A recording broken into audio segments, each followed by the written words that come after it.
My family has a camping timeshare, and we used to go camping for weeks at a time in the summer.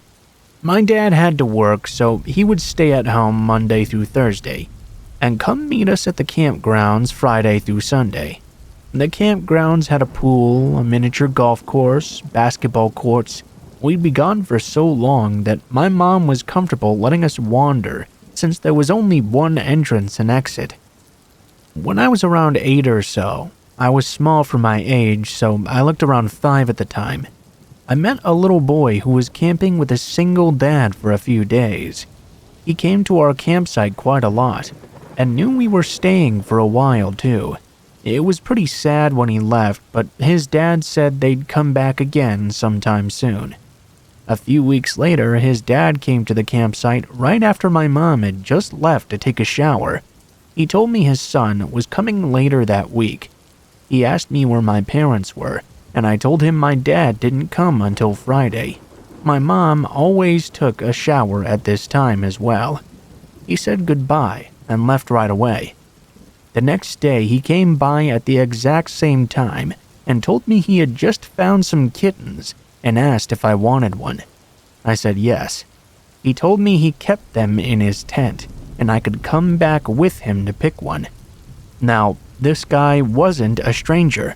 My mom had met him when he picked up his son from our campsite, so I didn't get that creepy stranger vibe. I thought it was okay to go along with him. We walked towards his campsite, but then he told me he had actually moved them to his truck so they wouldn't get too hot. To a young kid, that made sense, I guess. He pointed to his truck right outside the gates of the entrance. I started walking toward the entrance with the man when my dad pulled up at the perfect time. He had gotten the day off work so he could spend more time with us. He was immediately suspicious. He asked what was going on. I tell him, Tommy's dad says he has kittens in his truck and I can have one. My dad jumped out of the car and told me to run back to the campsite, so I did. When my dad got back, he told me to never go alone with an adult anywhere again, even if I do know them. I asked my mom years later about the whole thing, and she told me my dad had beat the fuck out of him and called the cops as well after I left.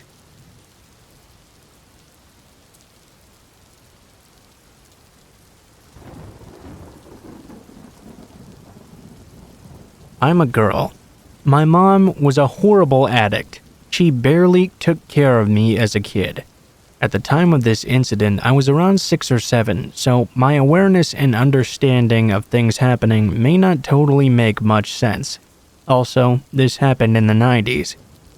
One night, my mother and I were on a car ride. I wasn't sure why we were driving, but I do know it was late at night. I'm not sure what time exactly, but I assume it was really late because there weren't many cars on the street, and I was sleeping in the back seat. I don't even really remember getting into the car. My mom drove up to a sketchy house and left me in the car for what felt like forever. Suddenly, the car door swung open and someone violently grabbed me by the arm and yanked me out. I started screaming and crying until the man that grabbed me looked me dead in the eyes and said, "Be quiet and don't try to run, or I'll kill you." He had a scruffy beard and looked like a madman. I was scared to death, so I listened. He held me tight by my arm, shut the car door, and walked with me down the street. I looked back at the house my mom was in, hoping that my mom would come out at the last second and save me. I looked at that house as long as I could, as the man dragged me further and further away. As we walked down the street, I wanted to cry, but I was in shock and in fear. I didn't know what to do. If I sniffled or cried, the man would tighten his grip and yell at me. I can't even explain how confused and scared I was. We walked for a little while and ended up in the projects. The projects were a bunch of buildings crammed together in a shitty neighborhood. We walked into one of the buildings and walked up a flight of stairs. My legs and feet hurt like hell, but I was too scared to stop moving or complain. We walked up another flight of stairs when I saw some random guy smoking a cigarette in the stairway. Then, without warning, the guy that kidnapped me fell to the ground. It all happened so fast. I didn't know how the kidnapper fell to the ground so fast, but the next thing I remember, that cigarette guy was punching and kicking the kidnapper in his face and head. The kidnapper was out cold. The cigarette guy picked him up by the back of his jacket and tossed him down the stairs. You have no idea how scary and violent it was to see that unconscious man tumble all the way down them. To this day, I still have a fear of falling down the stairs. There was blood everywhere. I still really have no idea how the cigarette guy knew he had to help me, but I'm glad that he did. Maybe he could see the tears in my eyes. Maybe he just picked up on something and had a bad vibe, but he acted instantly. The first second he could, he attacked my would-be kidnapper. The cigarette guy starts pacing back and forth, swearing at himself, gritting his teeth and clenching his fists. I thought he was mad at me at first, so I started to cry. He looked right at me and said, Okay. Just shut up. He had an attitude, so I listened to him out of fear. I wasn't as scared of cigarette guy as much as the bearded guy, but there was still some fear there. Then he started to ask me some questions. Why are you even out this late in the first place? Where are your parents? Why would you talk to that stranger? I was in so much shock and confusion, I couldn't even answer the man's questions correctly. He asked me if I knew my way home, and I said that I didn't. I told him a broken story about what happened, and somehow, with the information I gave him, he found out where my mom's car was. The only thing I remember about the road is passing a house with Christmas lights on it despite Christmas already being over. I think he knew the area well enough, though, and figured out where I needed to go from that information. I honestly don't even remember what I told him, though. Anyway, he told me he would take me back if I promised over and over that I wouldn't tell the police that I saw him, or anyone that looked like him, and made me promise that I wouldn't even tell the police anything. He had an attitude, but I didn't care what he asked me. I just wanted to go back to my mom, so I agreed. I followed him down the stairs. The bearded guy was still laying on the ground bleeding at the bottom of them. He wasn't moving at all. For all I know, he was dead, and I now hoped that he was. The cigarette guy stepped over that bearded guy and I followed him. We walked outside, and cigarette guy looked around panicky. I remember him telling me something like, "The police don't like me." We walked out of the projects and my feet hurt quite a lot. The cigarette guy was walking fast in a panic and I basically had to jog to keep up with him.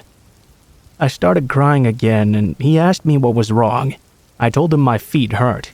I remember him sucking his teeth and picking me up with an attitude. He awkwardly cradled me in both arms and walked down the road for a moment. I remember him swearing and running behind a house or a building. A cop car was driving down the road. He put me down and told me to run to the cops. I tried, but my legs could barely move and I was so scared. The cop car kept driving and rode away without seeing me before I could even get remotely close to it. The man kept swearing to himself as he picked me up again and ran down the street. He took me behind a lot of houses and hid from every cop car that drove by. I assumed now that the police were out looking for me. He carried me in both arms, running fast down the road. When I saw my mom at her car in the distance, she was surrounded by police. The cigarette guy put me down and told me to go to my mom. I got so excited the pain in my legs disappeared. He put me down and ran off into the distance. I ran toward the police and my mom. My mom picked me up and hugged me tight. The police started to ask me and my mom questions. I don't really remember too much about them, but I remember my mom telling the police some convoluted story that just didn't make a whole lot of sense. She basically told me not to say anything, and I didn't say much but cried a whole bunch. We went home. Days later, my dad picked me up and knew something was wrong right away. I told him everything, and I never lived with my mom again. When I grew up and had time to think about that day, I never forgave my mother. Not too long ago, I asked my dad what he remembered about the situation, and he told me what he thinks happened from what I explained to him years ago. He said my mom was on a drug binge at the time. I got kidnapped and someone saved me, but it turned out the person that saved me had warrants out on him. He wasn't mad at me, he was just frustrated with the situation he had been placed in. Imagine being a criminal on the run and now you have a kidnapped girl with you and you just beat a guy half to death. If he would have gotten caught with me, he would have gone to jail a long time for my kidnapping. With my mom lying and me being in shock and confused, I wouldn't even be able to tell them that the man had helped me, because while it was all happening, I didn't even notice that he was actually helping me. To the man that saved me, thanks. And to the man that tried to kidnap me, I hate you. Let's not meet.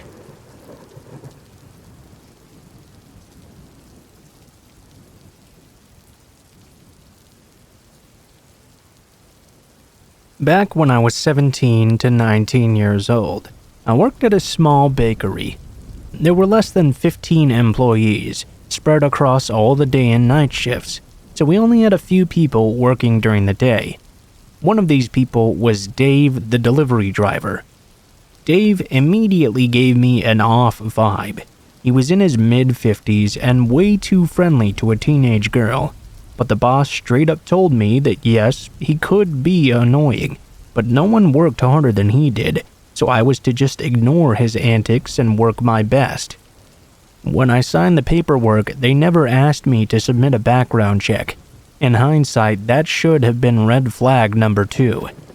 Over the course of the year or so that I worked with Dave, I tried very, very hard to ignore him. He was rarely outright creepy, but he was always just a bit too friendly. He would stick around long after his shift was over to talk to me and the other pastry chef on shift.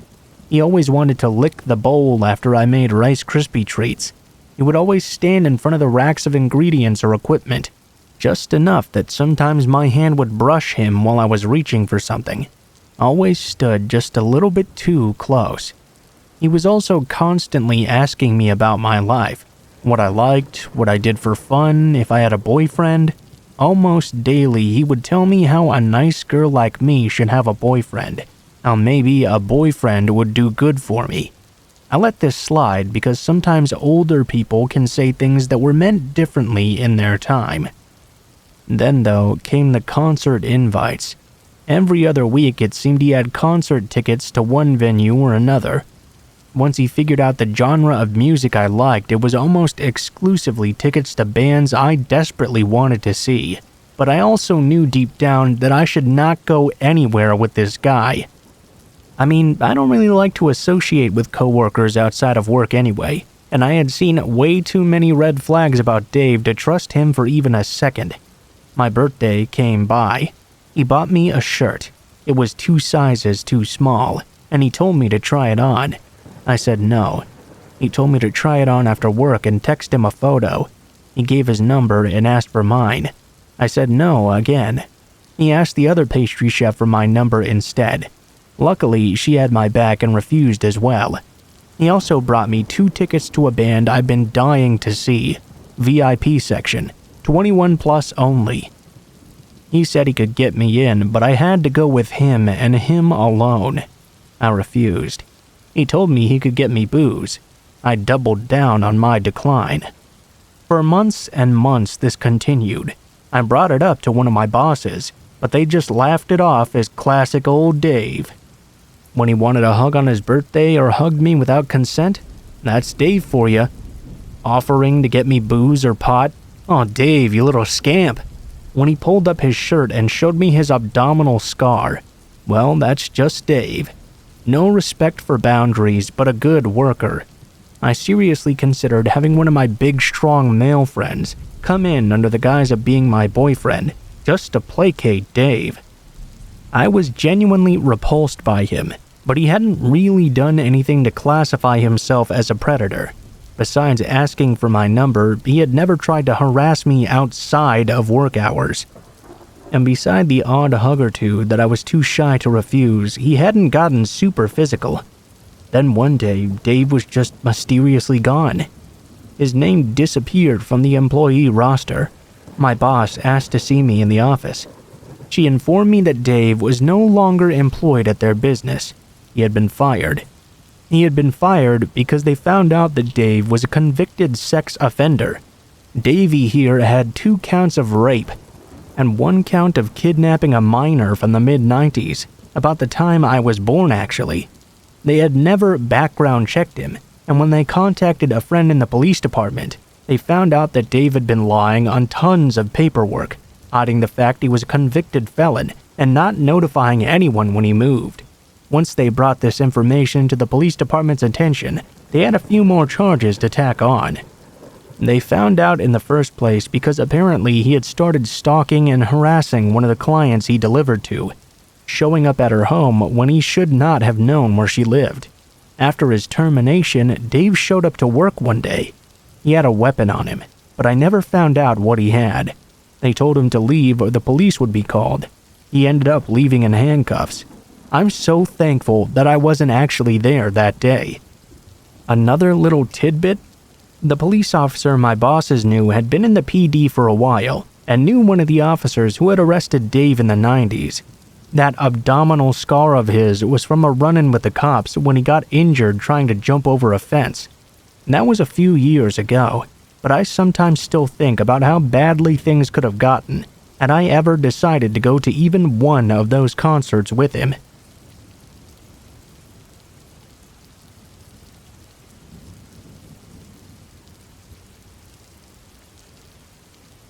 On my first summer back home from freshman year of college, I picked up a part-time job delivering pizza in a town about 30 minutes away from where I lived.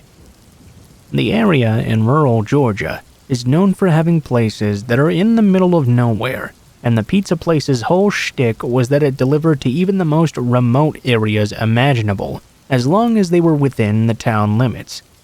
I could fill entire books with my weird experiences that summer, from the call that came from a long abandoned warehouse to the dog that got excited about the pizza in my hand and accidentally shredded my pants with her claws. But one will always stand out in my mind as the creepiest. It was getting fairly late at night, around 10:30 p.m. or so I was confident that I would be sent no further calls before closing at 11. However, someone just barely managed to miss the cutoff time, and our clerk accepted their order since they were so close. I was given the address and a single box of hot dough and sent on my merry little way. The first red flag was the driveway, or rather, the lack thereof. There was a mailbox, but no actual driveway, not even a gravel path. It was just grass and a barely distinguishable trodden pathway that resembled more a service trail than it did something frequently used. I bumped along, wondering if I was even en route to the place, when I saw a slightly above average size house come just over the horizon, horribly dilapidated and completely surrounded by overgrown woods. I guesstimated where the rest of the driveway led and ended up parking in a grassy patch that could have been the walkway, just as easily as it could have been the front yard. My headlights were aimed toward the porch, as per company policy. I walked up to the door, but I believe that calling it a door was quite generous. It was a door frame, all right, but the door itself was just a large slab of wood, propped up haphazardly against the side of the house, barely covering the entrance. This was red flag number 2. The third and fourth red flag were also on this door. This included the A4 sheet of printer paper with the words "Around Back" scribbled in all caps, which was hanging just below the place where somebody had self-engraved the door with the title Mason Family Ranch. Typically, I would never go around the back of a house, especially a shady, unlit house, and especially at night. However, it was my last drop of the day, and I was so ready to get it over with and be on my way home. Against my own better judgment, I actually traipsed around the back of the house. The door back here was an actual door, but it was completely covered in both cobwebs and fresh spider webs. Clearly, this door had not been used in quite some time. I found the cleanest area available and knocked. I counted to 45 and knocked again. There were no lights on in the house, and I could hear no movement from inside. I knocked and counted again. I repeated the sequence 3 more times before I was finally creeped out enough to decide to return to my car. As I turned around, though, I finally heard a voice coming from inside the house, clearly agitated, but I couldn't tell what they were saying. I tried to knock one more time, and as I was counting, I heard something in the woods behind me. It started out as just movement deep in the trees, but soon enough I could make out the distinct running footsteps coming directly toward me through the brush. As I'm standing there coming to terms with my impending demise, I followed the direction of the noise to the edge of the woods, which is around 15 feet away from me. In the moonlight, I could clearly see the woman who stepped out. She was relatively old, maybe in her 60s I would guess. She had long blonde gray hair, which was tangled and matted and hung down past her hips. She was in what looked to originally be a white nightgown, but at that time it was dingy and closer to a beigeish brown color. She was absolutely barefoot, and her feet were covered in dirt and what had to be blood, presumably due to the fact she had just sprinted through the prickly woods where there was no trail to be seen. I never learned her name, but I still affectionately refer to her as Red Flag Number 5. She stopped short when she saw me and started to shake her head no, eyes wide. I stood there like a terrified deer in the most fucked up headlights in the universe as she took a few steps towards me, reaching out to me finger pointed. Her voice came out way stronger than mine would have at the time when she spoke.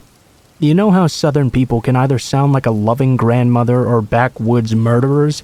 Well, she sounded like the latter when she drawled. "Oh, no. No, honey, no, you get on, get on out of here." I wish I could say I listened. I ran, I left, but I was so in shock at how events were playing out that my own self-preservation was put on a back burner, while I tried to figure out what in the Kentucky Fried Fuck was actually happening. She seemed to realize I was not moving, even if I could not make my mouth move to ask her what was happening, or even what to do with the stupid pizza in my hands. She looked at me like she could have smacked the hell out of me right then and there, and proceeded to deliver red flags 6 through 12. "Darling, didn't you hear me? Are you dumb or deaf? Young girls like you come out here and then they don't leave." I finally quit being the white person in a horror movie and realized this was not a funny little ghost story. This was 5'3", 116-pound me potentially being targeted to be robbed, kidnapped, or worse. So I dropped my dumb little pizza, which had serious serial killer toppings by the way, and started to run back to my car, which I had stupidly left on and unlocked, as was usual for most of my deliveries. As I neared the car, I heard a slam from behind me. I looked over my shoulder to see that the wooden door had been pushed over and fallen onto the porch beneath it. As I was closing the car door, an older man was limping down the front steps, waving his arms like an airplane runway attendant at me. He called me a little bitch and told me to get out of the fucking car now. At a loss for what to do, I called out something muttery and shaky, along the lines of, "Pizza's out back." I floored my dad's shitty little 90s Lexus and somehow managed to avoid trees on the odd trail back to the main road, which was still 12 miles and several turns from any road that actually had a name, let alone some painted lines. I reported it to my manager. He said he contacted police, but nothing ever came of it that I'm aware of. Either way, that was my first and hopefully last personal encounter with the self-proclaimed Manson family ranch.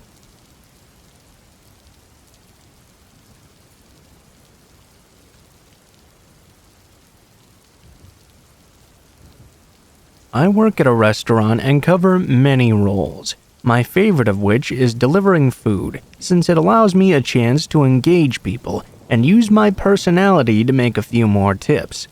Last summer, we had a tough time finding full-time delivery drivers who could pass the drug test, so about 80% of my time was spent on the road, and quite a few of my deliveries were to a local college campus.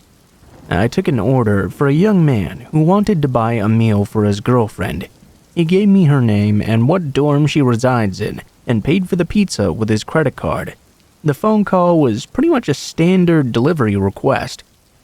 Things did get a bit weird though, when I showed up at the dorm and the girl was nowhere to be found.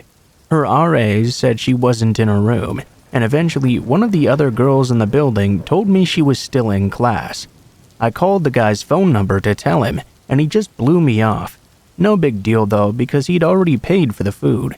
So really all I lost out on was a tip and some time out of my day. A few days later though, this guy calls again and places an order. Same deal. So I ask him if he's sure his girlfriend is there this time.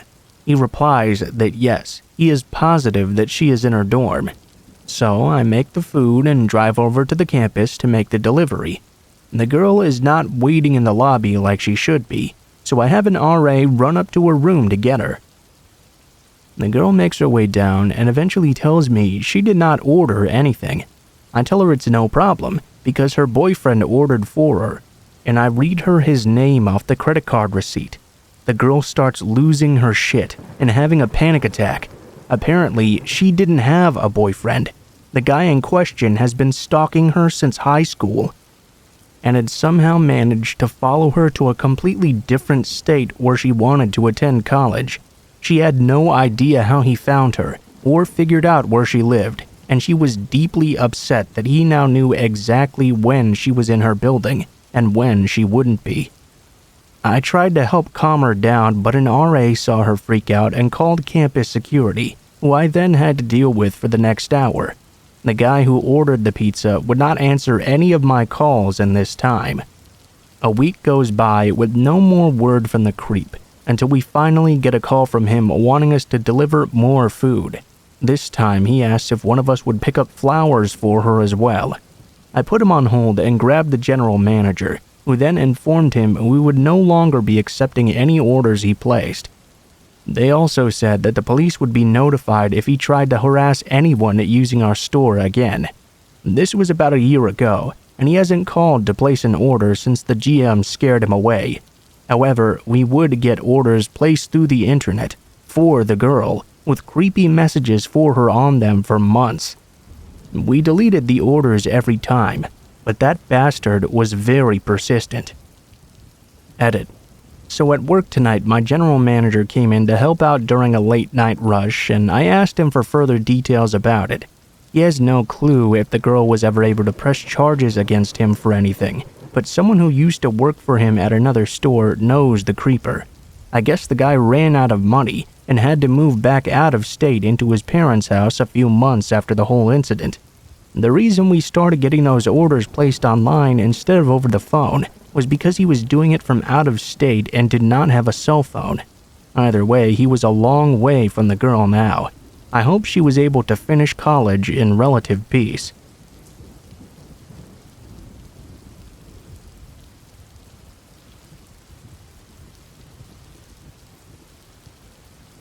Oh lordy, here we go. This happened back in 2016, but it still gives me the creeps. So, let me set the scene. It's a Friday night in Edinburgh, and I'm skipping down the road looking forward to the highlight of my week, sticking on replays of King of the Hill and ordering a fish and chips. I put a tenner on the heating, find a solid KOTH playlist on YouTube, and order my food. All stations are go for another spectacular Friday night. Now, it's worth mentioning that this was December in Edinburgh, so there was a lot of snow and I expected the food to take a little bit longer than usual. However, hours passed by and it never arrived. No worries though, I'll just cancel the order and make some pasta for myself or something. I get a knock on the door at 1:30 a.m., which is a little bit weird as I never buzzed anybody into the building. I look through a peephole, and there is the delivery driver. I opened the door and he began to profusely apologize for the delay in the food order and explained he felt very bad and wanted to check if I wanted the food anyway. I told him I understood and that it wasn't a problem and took the food from him. I thought that was the end of what seemed like the happy matter, but it was not. Around 2 a.m., I got a text message saying, "I really like your sweatshirt." I responded saying, "Thanks, but who is this?" He replies, "It's your delivery driver." At this point, I was pretty annoyed at the nerve of this man, but also spooked. It was quite clear that I lived alone, and somehow this man had sauntered straight into my building. I can't remember everything that was said, but it was more or less along the lines of stuff like, "How's your night?" and various other fairly inoffensive messages to which I did not respond to any of them. The scary part was waking up at 3 a.m. to a series of missed calls with a message right at the middle saying, "I'm outside your building now. Do you want to hang out?" I was seriously shitting bricks at this point. I couldn't manage to get back to sleep until 7 in the morning. Thankfully, though, I never heard from the guy again after that. I've since changed my sacred ritual and my country of residence, but that experience was hella creepy, and I hope I never meet that delivery driver again.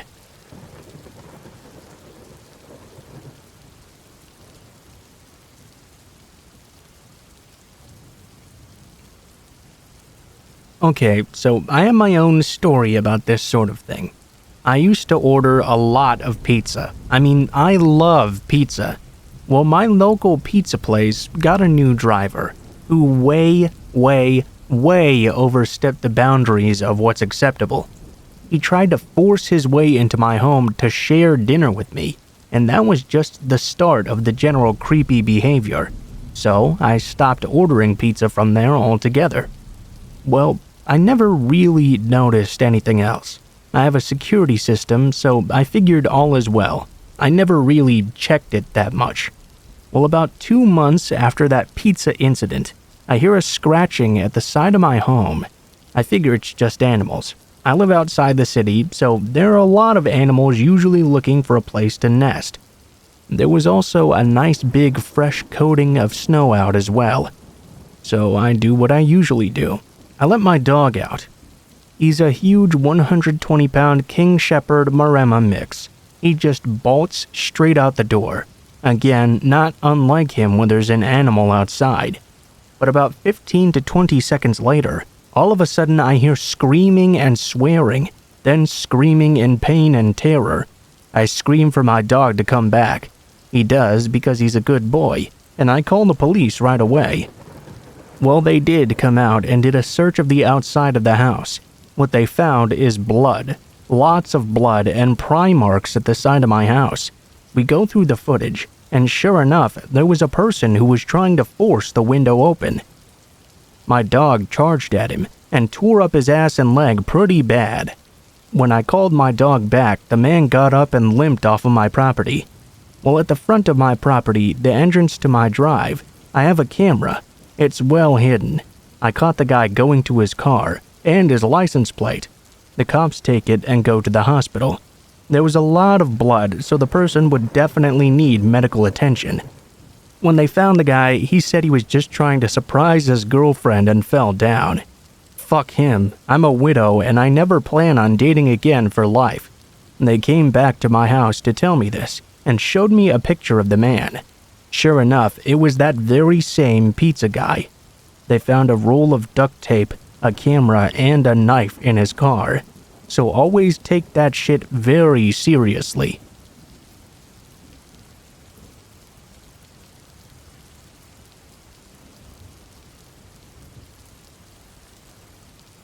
This happened when I lived in a crappy trailer park in Coconut Creek with my family. I don't recall exactly what age I was, but my sister was old enough to be babysitting me. We lived in a super shady trailer park, and my mom was pretty close with all of our female neighbors. My mom came driving down our street when she saw 2 of our neighbors, who were also her good friends, standing in the front yard. As she drove toward the house, they kept staring and scowling at her.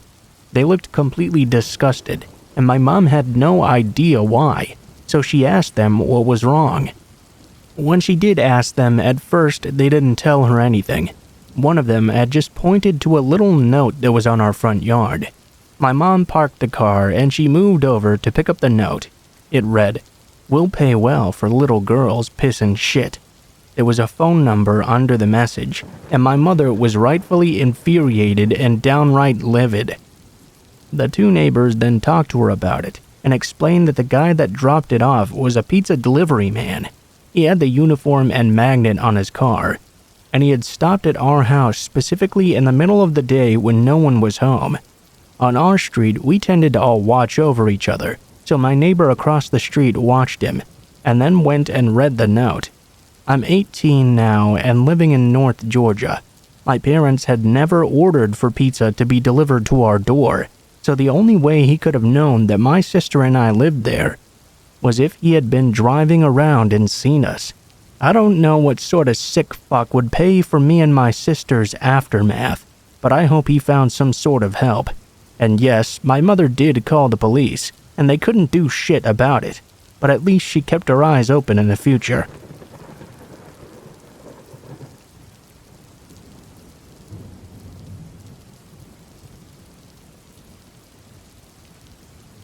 I'm not a delivery driver anymore. In 2019, I was a delivery driver for a place that I will not name. I'd been a delivery driver for a very long while, and I actually loved the job. I'm super extroverted and loved chatting with people. It was actually really fun. I also had my fair share, though, of mildly creepy encounters, given that I'm a girl, and I was delivering in one of the sketchier areas of my city. I never really thought too much of any of them, though, or saw any real threat in them. One night in particular has stuck with me. I worked the night shift, so about 4 p.m. to 10 p.m. Around 8 p.m. on this particular night, some guy ordered his food, and the delivery was easy enough. His house was kinda creepy though. There were no lights on at all, and when he answered the door, there was this foul smell that immediately hit me.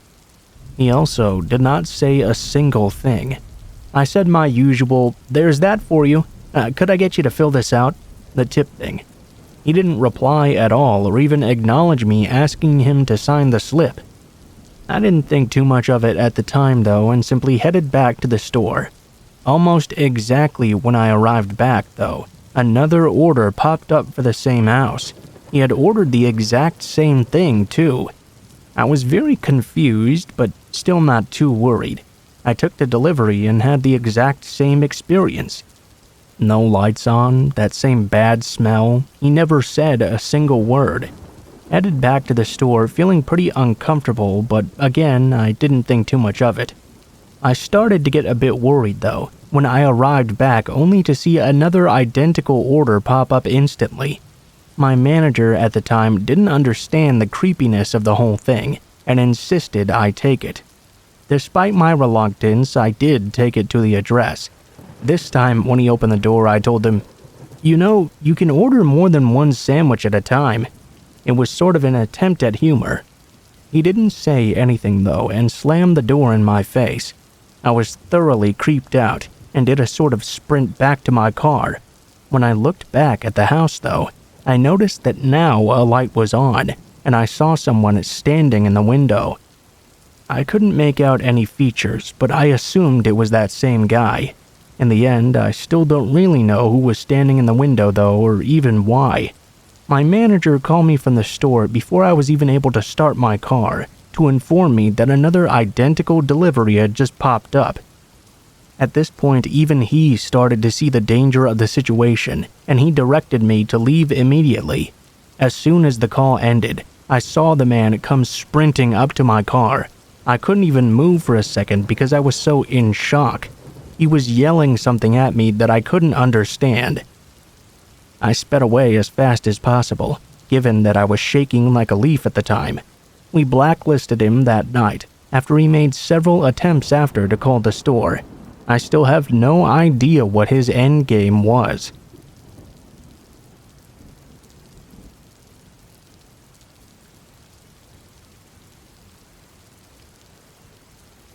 This was 2002, and I was hitchhiking around the US. I was on my way to a rainbow gathering in the Mark Twain National Forest, just outside of Ironton, Missouri. It was about 11 p.m. when we made it to the state road that led into the forest. It was too dark to see the discreet stacked stone cairns that led us to the seed camp location, so we decided to pull it over on the side of the road and wait until morning. All night, though, we heard what sounded like children playing. Lots of kids, like an entire playground's worth. Except we were miles from the nearest public road, out in the middle of BLM land, and the noises continued throughout the entire night. The next morning, we found the seed camp location and settled in. At the height of the gathering, there were maybe about 150 people there, but in the seed camp stage, there were maybe a dozen or so of us who had gotten there early enough to set up site. A few of us went wandering around in the hills, looking for firewood and perhaps a fresh spring to get water from. We came across an old foundation for a house out there in the middle of the woods. The house that stood on it must have been gone for quite some time, because there were decent-sized trees growing where it must have once stood. There were several pieces of rotted board scattered about, and some rusted nails and other metal bits that must have served some integral function for the home at one time. We figured there might be some cool old junk lying around, so we decided to take a look closer. We stumbled upon a kid's shoe, half rotted into the forest floor, and then we found another, and another, and another, and then we started to find half-decayed garbage bags full of them. Hundreds of kids' shoes, all styles, from old-timey dress shoes to those jelly shoes from the 80s. Some even looked relatively new, while others looked like they'd been stuck out there for decades. All scattered within a 25-foot radius of this old foundation. Oddly enough, there was not any other stuff out there. No old refrigerator, no junk appliances or tools or anything. Just a gigantic pile of kids' shoes.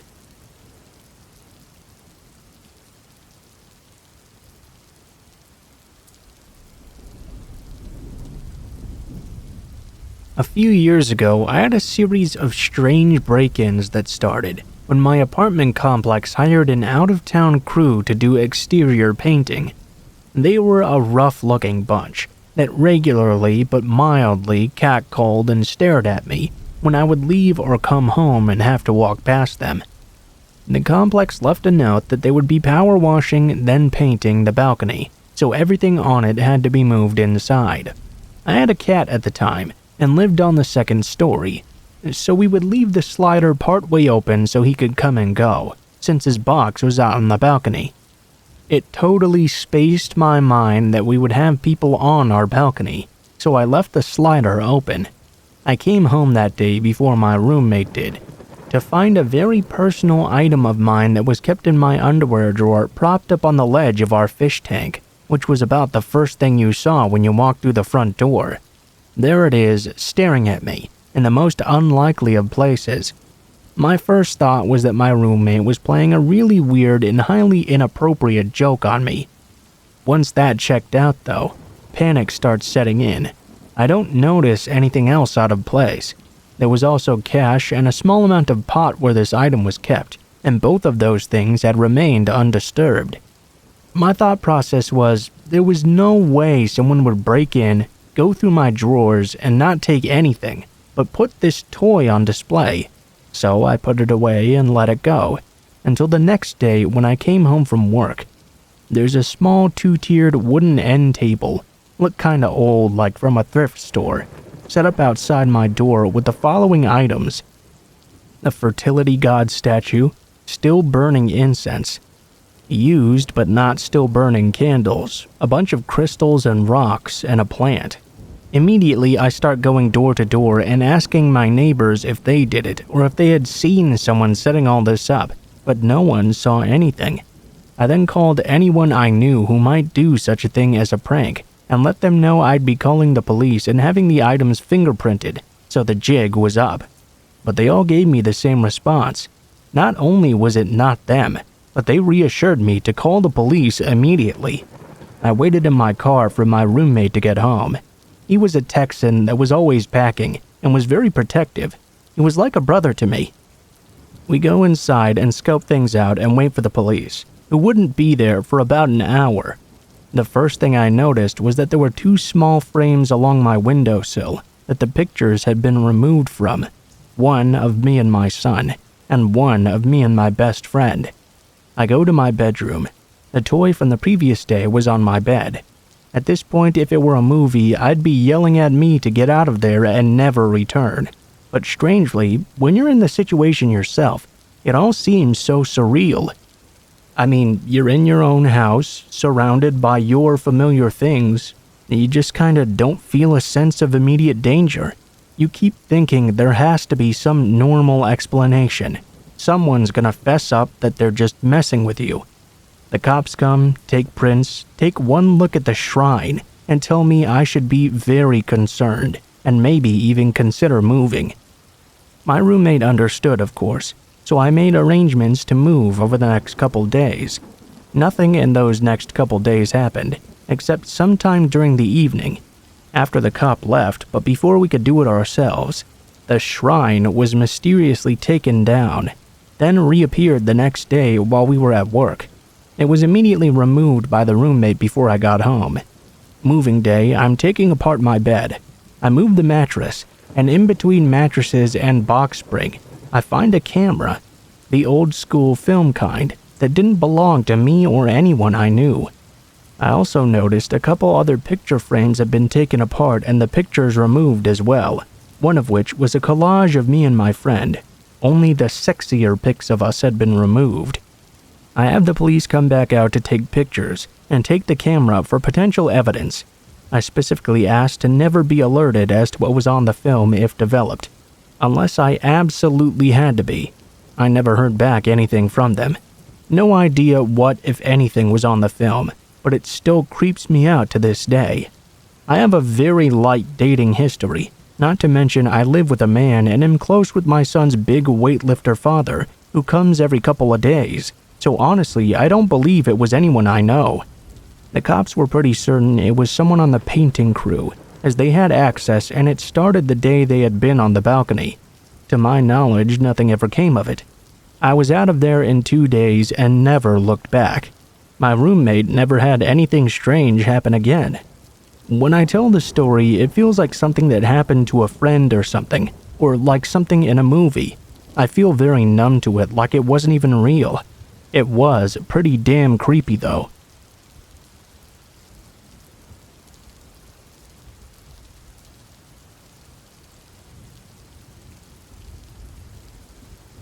This happened 3 years ago today on the dot. I've been trolling through this subreddit for a little while now, and was reminded of this encounter by a notification from Google this morning. Google Photos sends out these kinds of notifications X number of years after you take a lot of pictures, and that day sure was one of them. This will have more lead up than most stories on here, but the context is pretty central to everything here. It's a bit of a long one too, so saddle up, kiddos. First, a bit of background. This all went down during the spring break of my junior year of high school. My school was in a pretty small Iowa town with a district spanning several smaller hamlets. During the summer of 2014, a few friends of mine put together a film club that would make short films and compete in national film festivals against other schools. We were a pretty small group of people, and found it kind of difficult to get together for any actual filming until spring break of 2015, when we made plans for a little excursion. 4 of us ended up going on the trip, myself and 3 other members of the club. Let's call them Jake, Bill, and Kyle. We ended up choosing to go camping out at Mossy Glen Hollow, a supposedly haunted state park in northeastern Iowa. Since the 1850s, there have been several murders and suicides out at Mossy Glen, including a few decapitations and even a hired hitman in the 1930s. Being the edgy teens that we were, we jumped at the chance to go hiking and camping somewhere like that. It was within 15 minutes of a small town as well, so stocking up on food wouldn't be that big of an issue either. So, all lights green, we loaded up 2 of our sedans, programmed the GPS, and off we were for a spring break camping trip in some haunted woods. After the first hour and a half on the road, a few red flags began to fly though. After the last large town before getting way out in the boondocks, my cell phone's data signal cut out, and the GPS randomly changed directions on us. Since none of us had any idea where the hell we were at or where Mossy Glen was actually supposed to be, we didn't really have much choice but to blindly follow this new route. To save a bit on continuity, I'm going to throw this section in the end. It's not really important to the story, but it can give a bit of perspective on how places like Mossy Glen end up in the legal state that this place was in. Take a look down below if you're interested later. Once we were firmly in the middle of nowhere, our GPS took us off the paved highways and down onto gravel roads. At this point, you would typically see the usual brown Iowa DNR signs designating that you were near a state park, but here there were none. There weren't even any tree clumps to indicate that you were near some sort of forest. Big red flag number 2. Another 10 minutes or so into the drive, and the gravel road soon transformed into a dirt road, then a low-maintenance road, then a Class B minimum maintenance road. With Iowa's dedication to road preservation, this basically means that somebody probably came by and took a peek in the 90s, then promptly forgot all about its existence. As we come around the last hilly bend that the GPS shows on our route, we see a farmhouse with a large machine shed. No lights or activity around either, and no cars in the driveway. We were a bit weirded out that a house would be right next to a state park, so we slowed down and kept rolling. To our dismay though, at this point the road just completely dissolved into a mess of washed up tractor tire gouges from last fall's harvest. We stopped the cars as far down as we can pass without getting hung up on a frozen rut, and unpack some of our equipment. The path narrows even further, snakes through the middle of a field, and turns down into the small, very thick clump of woods at the bottom of a wide ravine. We get out and hike down this gradually steepening slope and take in the scenery. At first, everything looks like a pretty damn cool set to film at. There were several limestone outcrops hanging off the hillside, a footpath with some picturesque trees overhead, and even a few birds out that had made an unseasonal return from wintering down south. We could all hear some water running, but we couldn't identify a source from the trail. Looking off in any particular direction, all we could see was a seemingly endless sea of trees. At the bottom of the hill was a small pond in the middle of a grassy clearing with a fence. As we approached, we noticed a sign, "Private property, keep out." Bill checks his watch and realizes that it's almost time for dinner, so we trek back to our vehicles and hook up the GPS. The nearest town over was a little place called Edgewood that had several diners and a gas station to load up on supplies for the week. We had brought a bit of canned food, but not very much beyond that. As we got to town, we realized that Edgewood was a lot smaller than we had expected, less than 900 people as it would turn out. Everyone knows everyone in these small towns, so we got several weird looks when 4 strangers rolled up with plates from the other side of the state. Kyle thought to ask the cashier and a few people at the gas station about Mossy Glen Hollow, and why the only route in was through some random guy's field on a busted-out dirt road. To our surprise, though, no one had ever heard of a place called Mossy Glen, nor could they even figure out why the hell 4 high schoolers suddenly rolled into town looking for the place. Red flag number 3. We shrugged it off, though, as a few crazy locals, and took off back down the dirt trail. As we round the corner back near the farmhouse, we notice that all the lights are still off and nobody seems to be home. I suggest that we leave some sort of note on the house door that we're going to be parking on the side of the road near their place, just to be safe. It's starting to get late in the day, and being this far out in the country, it wouldn't be unheard of to come face to face with a shotgun when the homeowners found our cars. Since the road was impassable from that point on anyway, parking there wouldn't realistically block anybody off the road, and it would still technically be on public land. We hike back down the wooded trail and start scouting for a place to set up camp for the night. Making sure to be on the public side of the fenced pond area, we discovered that this sea of trees that we saw earlier was actually quite a bit thinner when seen from below. In fact, the dirt path led to a decently sized clearing with a creek and a small waterfall cutting through the limestone deposits. None of us could believe that we had missed such a thing just a few hours earlier, when Bill came to a realization. He disappeared around the corner back into the trees and emerged at the top of the trail a few minutes later. Though we could plainly see him, the trees lined up just right so that he could not see anything beyond the rocks below the path ledge. Continuing further up the creek, we noticed that there were a lot of conveniently placed rocks, about the perfect distance apart to step without disturbing the water or the surrounding area.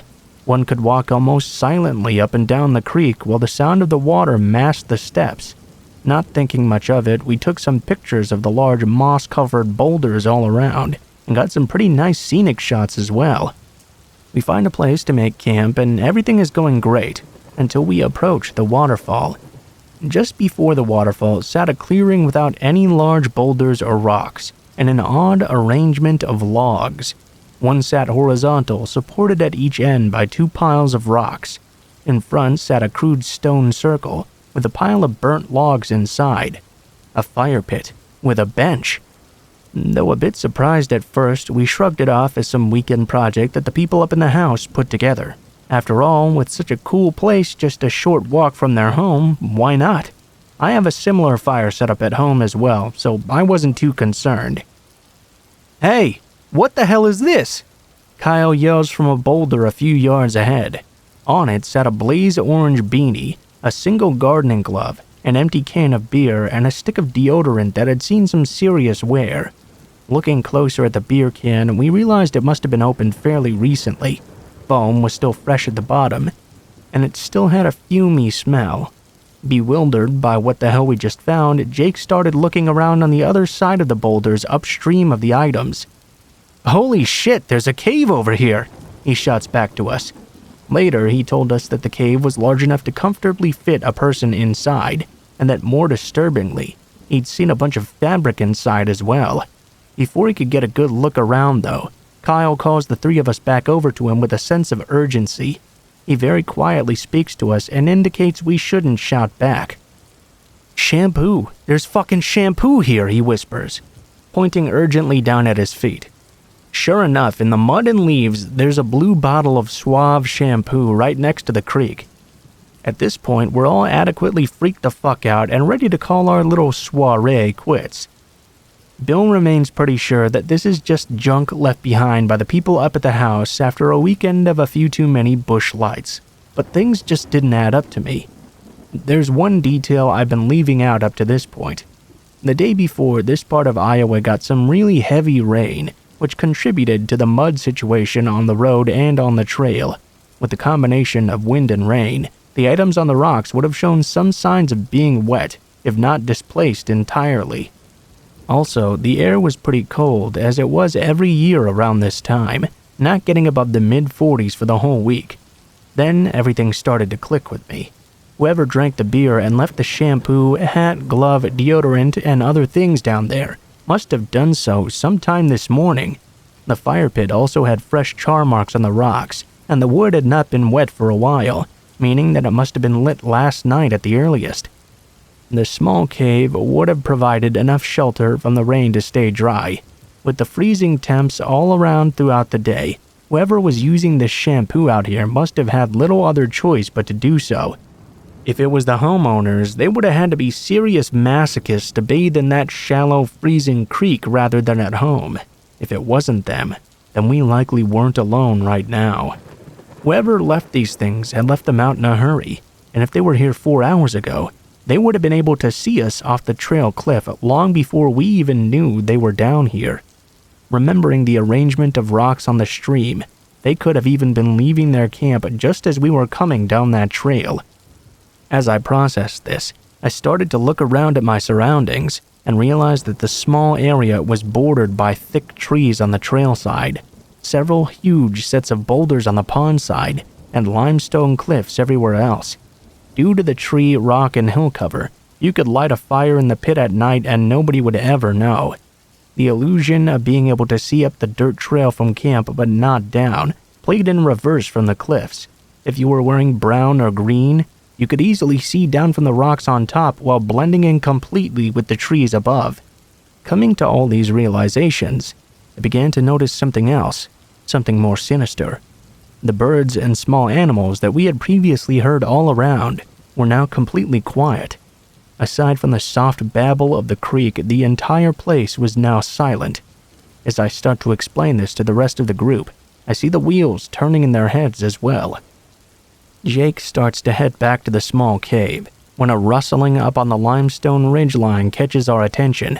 Something large was shifting around up there. Something that apparently didn't want Jake to see what was in that cave. We all look up, and whatever or whoever made that noise starts shuffling down the ridge toward the makeshift camp. Because of the high cliff, the only way down to us would be by going all the way back down to the pond and then doubling back up to the stream. Realizing this and almost shitting ourselves at how open we were, we book it back up to the stream, up the dirt path, across the field, and back to our cars. On the drive back to Edgewood, we all try and process what the fuck just happened back there. I take a look at a satellite map. The only really accessible way to the cliff where we had heard the noise would be to walk up there from the pond. It was much too craggy to approach from the adjacent field to the east. Whatever made that noise had to be large, too. It would have had to have incredible timing to have started moving around just as Jake started looking at the cave and whatever fabric was inside. Kyle found a report of an escaped convict from a local prison a few weeks ago and was convinced that it was his camp that we found, though the rest of us were somewhat doubtful of this idea. To satisfy his concerns, though, we agreed to report the strange things we found to the police anonymously, since we all just wanted to get home at this point. None of us followed up on them, though, and I doubt anything really came of it. Still, though, things just didn't seem to add up. Whoever came running down that cliff wanted to keep whatever was inside that cave hidden. We figured he just wanted to scare us off, since the noises seemed to stop once we reached the dirt path. I thought it was odd that someone living out in the woods with something to hide would set up shop in a state park. That is, until I checked my GPS again. That little reroute that it took us on was an old entrance to the park that had been cut off by the purchase of the lake area, sometime between the map records used for Google's navigation being updated in that day. The current entrance to the park was about 2 miles north of where the GPS sent us, thinking it was a faster route. The place we were at was still public land for sure, but not quite what we had pictured.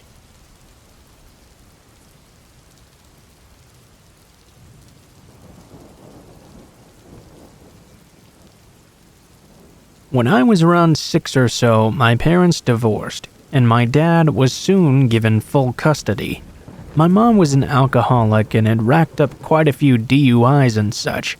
Anyway, me, my younger sister, and my dad moved to a new neighborhood, and we transferred to the nearby elementary school. Now, the school was pretty close to my new house, maybe only 5 or 7 or so blocks away.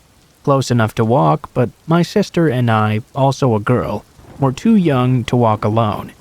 Sometimes our dad would walk us to school in the morning, and less commonly he'd walk to pick us up. Most of the time, though, he picked us up in his black Mazda. The way pickups worked at my school was a pretty common thing. We went out with our class, stood by our teacher and classmates, and when a car pulled up, designated staff members would ask who the student was they were picking up, then go find them with their class and escort them to the car. Seeing as my mom was in jail at the time, the only person who ever picked us up was my dad. On this particular day, I was in 3rd grade and my sister was in 1st. We were outside just waiting to be picked up. After being outside for only a few minutes, though, my sister came running over to me and said someone who wasn't our dad was in a car waiting to pick us up. He'd said both of our names and they'd found her first as well. She said he'd smiled at her and told her our dad had told him to pick us up that afternoon. She told him she wanted to find me first, though, before she got in the car, since she didn't recognize him at all. Thank God she did that. Our dad had always told us not to talk to strangers, so I grabbed a nearby teacher and told her what had happened. She instantly got this really alarmed look on her face and told us to stay where we were while she went to tell another teacher or something. Our dad arrived to pick us up just a few minutes later, and we got home perfectly safe. We told him all about what had happened, and we all had a long family talk together about safety protocol. He asked my sister to describe the man and the car.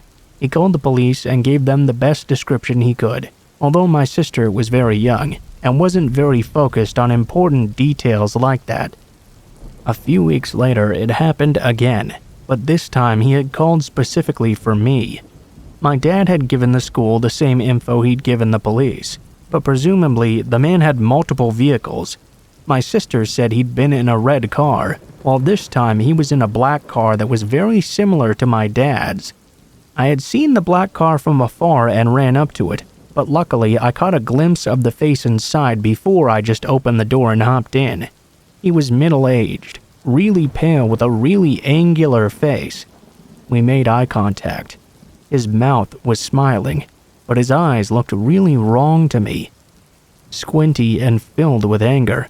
I turned back towards the carpool assistant who delivered me to the car to alert her, but by the time I did, the car had sped away, and I couldn't give very many details.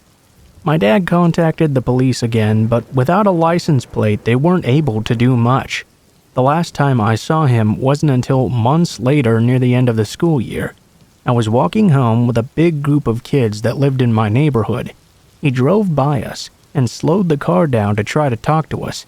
I recognized his face immediately, though, and alerted the other kids to run. Luckily, we were only about 3 houses down from where one of my friends lived, and we all piled into her house, concerning her parents significantly as we explained the situation. I never saw the man again after that. My dad started dating my now stepmom, and we moved to her neighborhood and switched schools shortly thereafter. I still think about that man occasionally, though. His face was actually in my dream a few nights ago, which is what reminded me to write this whole experience. To this day, I'm in my 20s now. I don't know how he knew our names, how he knew anything about us really. It's very fucking scary to think about what would have happened to my tiny little sister if she'd just gotten into the car with that man, and what might have happened to me if I had too.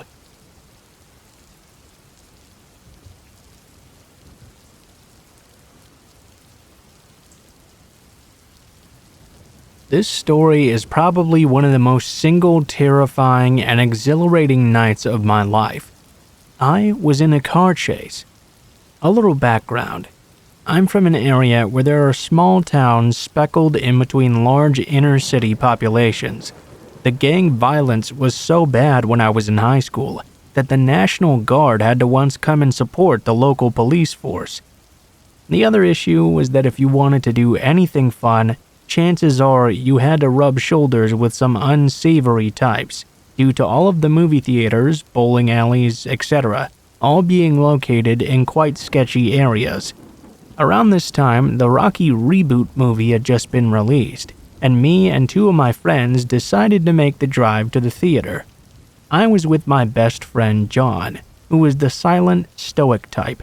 He was a linebacker, and he was also captain of the football team. My other friend was Jack. Jack was more of a funny guy.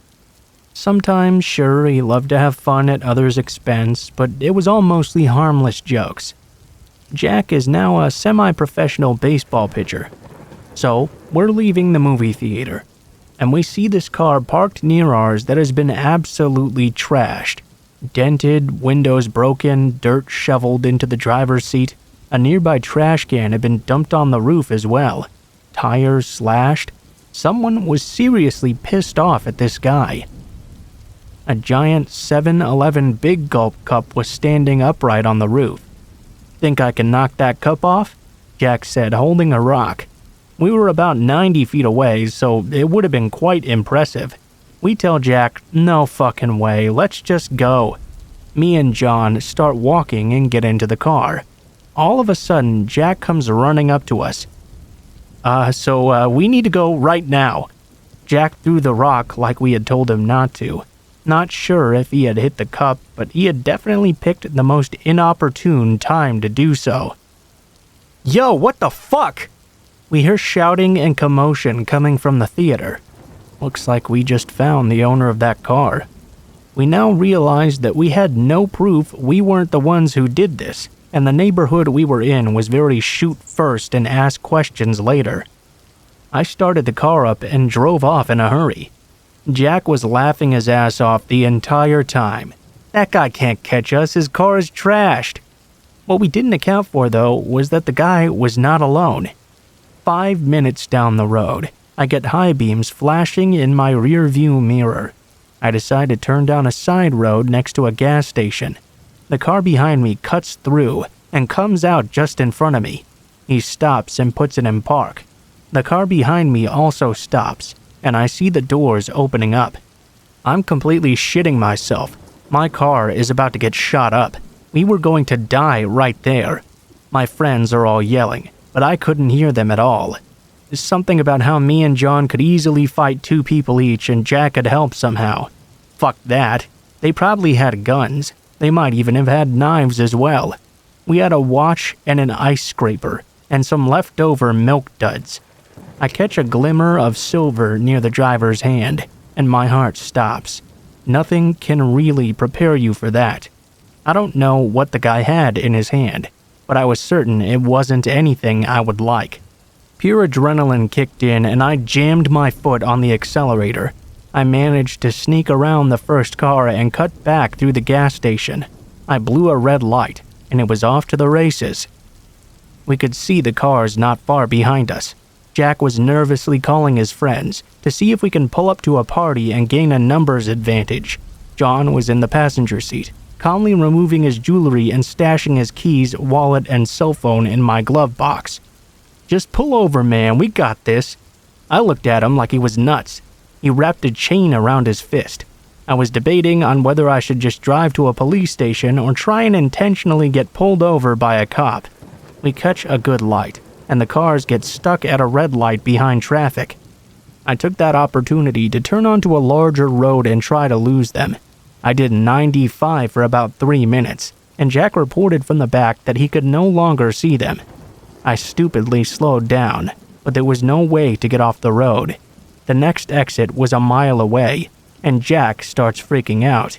2 cars are gaining on us fast. It must be them. I don't know what caused me to do this, but I just decided to act normal. I pretended we weren't being chased. The cars gained on us, and right before the exit, the first car passed me, realized it was us, and slowed down. My "these droids aren't the ones you're looking for" trick worked, but only briefly. Long enough for me to swerve just at the last second and take the exit, effectively ditching the dumbfounded car in front of me. Now we just have to worry about the car behind us. I kept driving fast, such that the first car would never catch up. Now Jack was on board with pulling over and fighting just 1 car loaded of gangbangers. They really didn't think at all about what if they had weapons. Now in my home territory though, I'm flying up and down back roads with no lighting. These guys were completely out of their element. We could only make out 2 or 3 silhouettes, so we figured we could at least show some balls and try to fight. At this point, we had also decided they probably didn't have guns because there had been ample opportunity to shoot at us. So I pick a field and pull off into it. At this point, these guys have been following us for 15 minutes, so it's fair guess that they're now anticipating an ambush or something. Full on adrenaline rush again, we stop. John hops out first, then Jack. I take up the rear. We start walking toward the car, which is 100 feet away, and Jack starts waving. "Why the fuck are you waving, Jack?" Then I realize he's waving at the empty cornfield. He's gesturing at the car, directing a bunch of imaginary ambushers towards those gangbangers. There's no way that should have worked, but somehow it did. They put their car in reverse and gassed it out of there. My friend is definitely an asshole, but I have to admit that was an ingenious maneuver. I really don't know what would have happened if we had decided to fight and not run.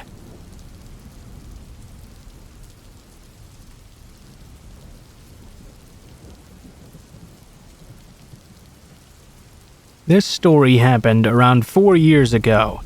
Back then, I was 18 and had just graduated high school. I decided to volunteer for a month in a southern Asian country before my university starts. Volunteering was something I had always wanted to do. I managed to find a place to volunteer at and was supposed to live for the first week with family friends. Then I'd start living at my workplace. Thing is, my workplace couldn't house me due to construction and having another female volunteer coming soon, so I had to find a hostel to stay at. And that's my biggest mistake. Also, my dumb ass wanting to smoke some weed. I went on the internet and started looking for a hostel. Sure enough, I found one in the center of the city, in a relatively safe area. The hostel also had many great reviews from foreigners, so I thought it would be very safe. I visited this place and was greeted by Jay. He was apparently the nephew of the owner and was responsible for greeting foreigners and showing them around. Jin, or Jay, was in his mid-20s, an average-looking dude, probably about 5'8". I'm 6'3" myself. After I made the arrangements for my stay there, I agreed to come the next day. He invited me to go on a walk with him to show me around the neighborhood, which I agreed to. During the walk, he starts to tell me a bit about himself. He lived in the UK for a bit, tells me about his family, and asks if I smoke. Back then, I was sort of a cool kid fresh out of high school, so I enthusiastically told him yes, since I was trying to get some weed but didn't really know how to. He told me he could get it for me, and when I came tomorrow, he would have some for me. The next day, though, when I go to the hostel, he tells me he couldn't get it after all, so I have to go with him to his friends. In hindsight, that was a big red flag, but I was a dumb kid who really wanted to smoke, so I said yes. George looked like a cartoon villain. All his facial features were sharp and narrow. He even had a little Von Dyke beard to go along with it. Basically a 5'6" Jafar from Aladdin. We all get in the tuk-tuk and drove to the slums of the city to meet this dealer. Anyway, we get the weed and they tell me we're making a stop at George's house, and we're gonna smoke there for a bit. Fine by me, I had no reason to suspect them since they had been so nice and polite with me. We reached this house in the slums. It was a small room with a bed and 3 chairs. Basically nothing else. No tables, no decor, no anything. I sat down on one of those chairs. Jin sat to my right, and George sat on the bed rolling out some joints for us. We started smoking and talking. They started asking me about why I was there, how old I was, stuff like that. Suddenly, though, it started becoming a bit too personal. What my parents do for a living, how much they make. The one that really caught my attention. Who are the people you live with, and do they know where you are? Are they gonna worry about you if you don't call soon or something? I was stoned then, but in the moment they said that, I started sobering up immediately and realizing I was in a dangerous situation. I told them I was supposed to call them in a few hours, and they already knew which hostel I was staying at. Suddenly, another guy walked in out of nowhere and stood in the doorway completely blocking it off. He was about my height but much bigger in size than me. I was trapped between them, and I had nowhere to go. Luckily, they couldn't really do anything to me yet, since I just told them I was expected to make a phone call to the family friends. Starting to get nervous, I told them I was too baked and couldn't even move or smoke, so I kept passing up on my turn. I just laid there acting as if I was high off my mind. They thought I was out of it. They started speaking in their language, but it was clear that it was me they were speaking about. Jin told them all about the electronics I had, and that I had paid my full stay in cash.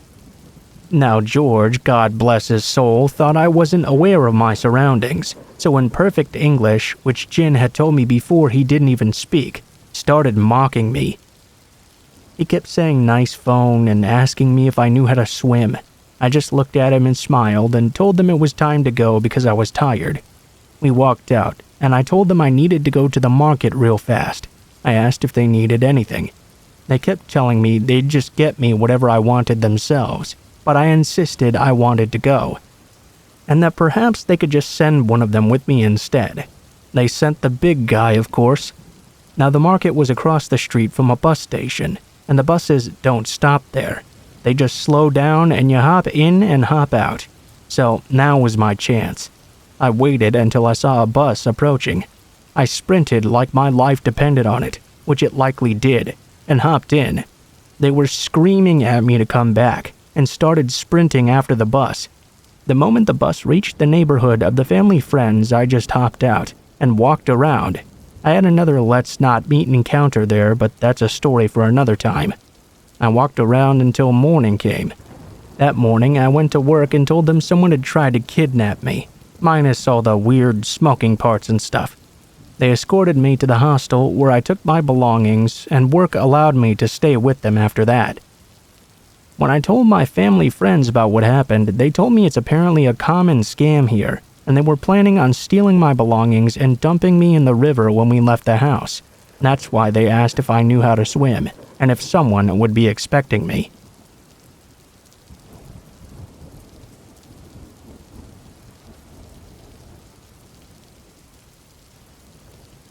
This happened in the summer of 2010, when I was just entering my teenage years. My family took a trip to a really nice hotel in the city. I can't really remember why we decided to take the trip, but I remember a lot of family friends coming with and staying in adjacent rooms. I've never asked my parents, and it's not really important to the story either. To preface this though, I'm a bit of a scaredy cat, and I always have been. I'm a pretty skinny, fragile kid, so I get pretty spooked easily, even now. This, however, was almost definitely not me freaking myself out like I normally did. Looking back, I'm incredibly lucky I trusted my own instincts. This hotel had a bit of a strange design to it. The lobby was actually on the 4th floor, not the bottom floor, which I found strange. To access the lobby, you had to use the elevator. There was no way for you to get to it from the stairs. This information would have been nice before everything happened, as you'll find out. The hotel was organized in a square shape. Every floor was lined with a balcony, and you could look down into the lobby and cafe area from your floor. Essentially, if you were walking to your room, you could be seen from anyone that was on your floor if they just stepped out of their room and looked around. I was always afraid I'd somehow fall over the balcony and sail down 8 stories to my death, but they were high enough to a point where I wasn't too concerned for my safety. The first day or two was actually very nice. My friends and I hung out and played cards all day, or watched TV, or whatever kids like to do. At night, we'd explore the halls of the hotel and tell each other ghost stories. It was a really fun time, even though I didn't fully understand why we were even there. On the 3rd day, though, things got strange really fast. I woke up to the sound of screaming from outside my door.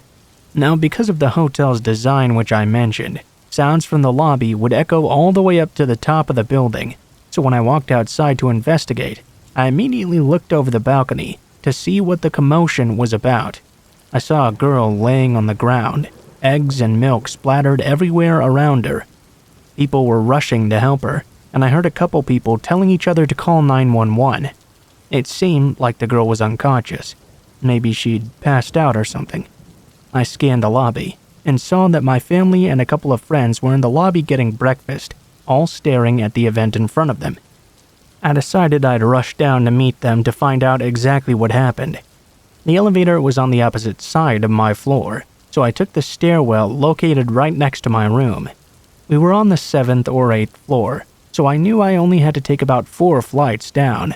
Not a big deal. I descended for a little while, looking for the number 4 on the wall, or the letter L even. I passed floor 5, ready to find a door to the lobby.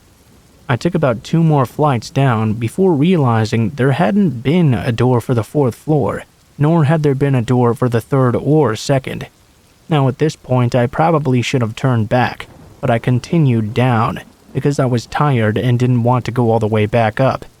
There were some weird side hallways that went into these pitch-black areas with a bunch of piping and wiring, and although I was curious to explore, I passed them by. I quickly hit the bottom floor, a dimly lit and cold room with cinder block walls and concrete floors. In front of me was a double set of doors. I hesitated at first, but I assumed that this was just another way back to the lobby, so I opened them and entered. Behind these doors, though, was a massive warehouse-type room, probably the size of a smaller basketball stadium. The only light coming in was from the stairwell behind me, so I really wasn't able to see very much. Stairs were stacked and covered in plastic wrap, tables lined the wall, and in the distance I thought I could see boxes stacked and lined as well. It was probably the storage room for the hotel. I looked around and saw an elevator in the back of the room. so I made my way towards it. I closed the door to the stairwell and began to walk in the dim light. The room was super muggy and dusty, and it seemed like no one had been down there in a very long time. As I got closer to the elevator, I noticed it was a bit bigger than the elevators in the lobby and other floors. I pressed the up button but got no response. There was a card swiper next to the bottom. Must have been for employees only, I thought. I turned back toward the stairwell doors, making my way past the chairs and tables along the wall. When I got to the door, I gave it a big tug. Locked, of course. This is when things started to hit me. I realized I was stuck in the dark, dusty basement of a hotel. I didn't have a phone because my parents wouldn't let me get one until I graduated middle school, so I couldn't even call anyone for help. Everyone most likely assumed I was still asleep in the room, so I began to freak out, believing that nobody would even try to look for me. I searched around the warehouse, looking for other ways out. Some of the areas of the place were better lit than others, so I looked around in areas I could see first, before starting on the darker side of the room. There was one other set of doors that I found, but it happened to be locked as well. I began to cry, scared that nobody would ever find me in this basement. I swear it felt like hours, but I think it was only a handful of minutes before I heard the door creak open. It wasn't the door from the stairwell, though. Rather, it was the second door I had found. A slim, middle-aged man in a lab coat came out of the doors. Now, if this was 21-year-old me seeing this man, I would be immediately confused as to why this guy was wearing a lab coat in a hotel. I was only 12 or 13 at the time, though, so I immediately was relieved at the sight of an adult who looked very smart. I approached the man with tears in my eyes, and immediately he looked very surprised to see me, as you might expect. "What are you doing down here?" he yelled. "I got lost on my way down to the lobby and I've been locked in here. Do you have a key?" I was shaking, eager to get out of there. He didn't answer my key question. Instead, he said, "I know a way out of here. Follow me." He began to walk towards the doors with the stairwell, and I followed, relieved that someone had finally come to save me. As we approached the doors, I began to reach for the handle, but instead he continued walking. "Isn't the exit right here?" I asked him. I'll never forget the look on his face when I said that. He looked very nervous, and though it was dim, I could see sweat beginning to bead on his forehead and behind his glasses. "No, this way," he said very sternly. I continued to follow him, but I was now very nervous myself.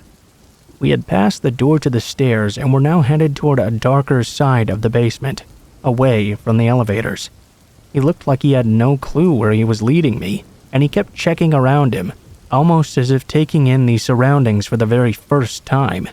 We turned a corner and began walking toward the boxes, a dead end. I immediately froze, realizing that something was very, very wrong. This guy had no idea where he was going, nor did he appear to work at the hotel either. I said, my voice shaking, "Okay, where are we going?" He turned and said, "This way. Just follow me." I knew that there were no doors by those boxes, though. I had checked there first after I found the stairwell door was locked. I want to thank whatever God is up there for gifting me with the idea I had next. I started yelling as loud as I could. I yelled so loud I gave myself a headache. The man, irritated and plugging his ears, began yelling back at me. "What are you doing? Be quiet!" I continued to yell. I don't even remember how long it was for. Finally, the man snapped and began walking quickly toward me. I went in a full sprint toward the stairwell doors, hoping to God they'd somehow magically be open. He didn't run after me. Instead, he sternly walked behind me, muttering things like, "Stupid fucker." I was about 5 feet from the door when somebody burst through. My savior, a hotel janitor who just so happened to have heard the screaming from the stairwell. He saw the situation. Me and this random guy in a lab coat in this locked basement. He immediately told me to get behind him. The janitor asked me who the man was. I said I had no idea. He had come in through the door on the other side of the room. I pointed to it. The janitor quickly radioed into the desk that he had found a child in the basement, and very quietly, so that I wouldn't hear, said this: "This guy came in from the outside, get security," or something like that. The man in the lab coat started trying to argue with the janitor, claiming he had simply been looking for the bathroom. Obviously, the janitor wasn't buying it. He kept saying things like, "Wait till security gets here and talk to them about it." I was standing behind him the whole time, trying to take in what was happening, confused out of my mind. Eventually, an employee from the front desk arrived and took me back up the steps to the lobby, where I met with my family, who surprisingly had no idea I was even missing. I told them the whole story, crying and shaking, and they hugged me tightly, thanking the employee over and over for their help. I never got to thank that janitor, though. Looking back now, I have no idea what that man was doing in the basement. I don't have any information on what happened afterwards either, or who he was. I do know for a fact, though, that the incident with the girl in the lobby was unrelated. Something about her having low blood sugar. I'm not sure. I've thought about that day a lot, and the only explanation I can put together is that that door I had found in the basement led to the streets of the city, where he must have somehow wandered in from. I have no clue what his intentions were, why he was wearing a lab coat, and why he pretended to know the way out. To be frank, I guess this could have really been just a huge misunderstanding of some sort, and I just chose a really bad time to get lost. But all I know for sure is if I hadn't screamed my lungs out, I might not be telling this story the same way, or even at all.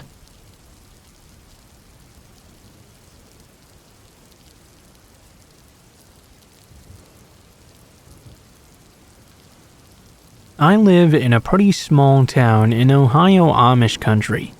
During high school, we would always try to cure our boredom by finding off-the-path places to go.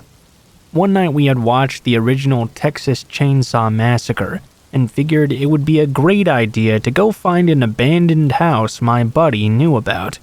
To get to this house, we had to park on a gravel road, cross a river, and walk about a mile into the woods. There were about 10 of us on this trip, all with flashlights, and I brought my shotgun along just for shits and giggles. We make it through the woods and walk up to the house. It's a turn-of-the-century mansion with no driveway, and it's clearly been abandoned for a very long time. We couldn't even walk inside because the second floor had collapsed down onto the first. As we're walking around the outside, one of my buddies notices a bunch of writing on one of the walls. As we take a closer look, we notice that at the end of the writing is 10 different initials, and each initial matches a different person in our group. That really creeped out a bunch of the girls, because we were already on edge after watching that movie. They all wanted to get the hell out of there. As we turn to walk away, I hear my buddy yell from the other side of the house, "Hey, I found something!" We all run over there and he is staring into a first-floor window. He points his flashlight through the window, and there's a white wedding dress tied to a rope hanging from the ceiling. Across the front is what looked like a huge blood stain. We immediately backed away from that window, but after about 2 steps I felt a shift underneath my feet. The next thing I know, there was a loud crash, and 6 of us were falling through the ground. We fell about 10 feet down, under the house into a large room. We knew it wasn't the basement because it was just dirt walls and floor. I shined my flashlight around.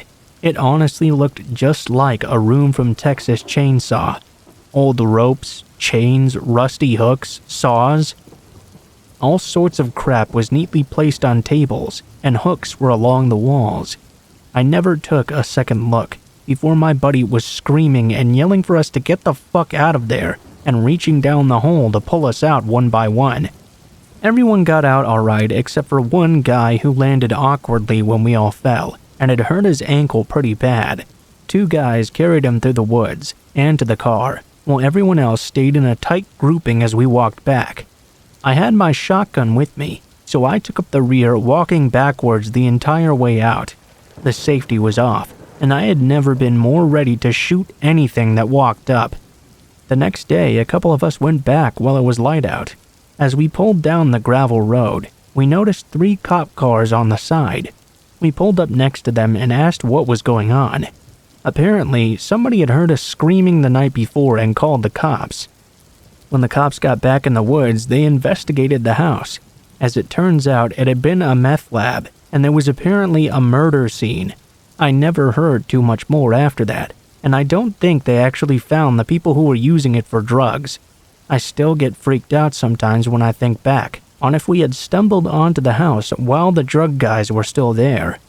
I have another story about waking up in the middle of the night to a stranger at the foot of my bed stealing all my shit, but that's a story for another time.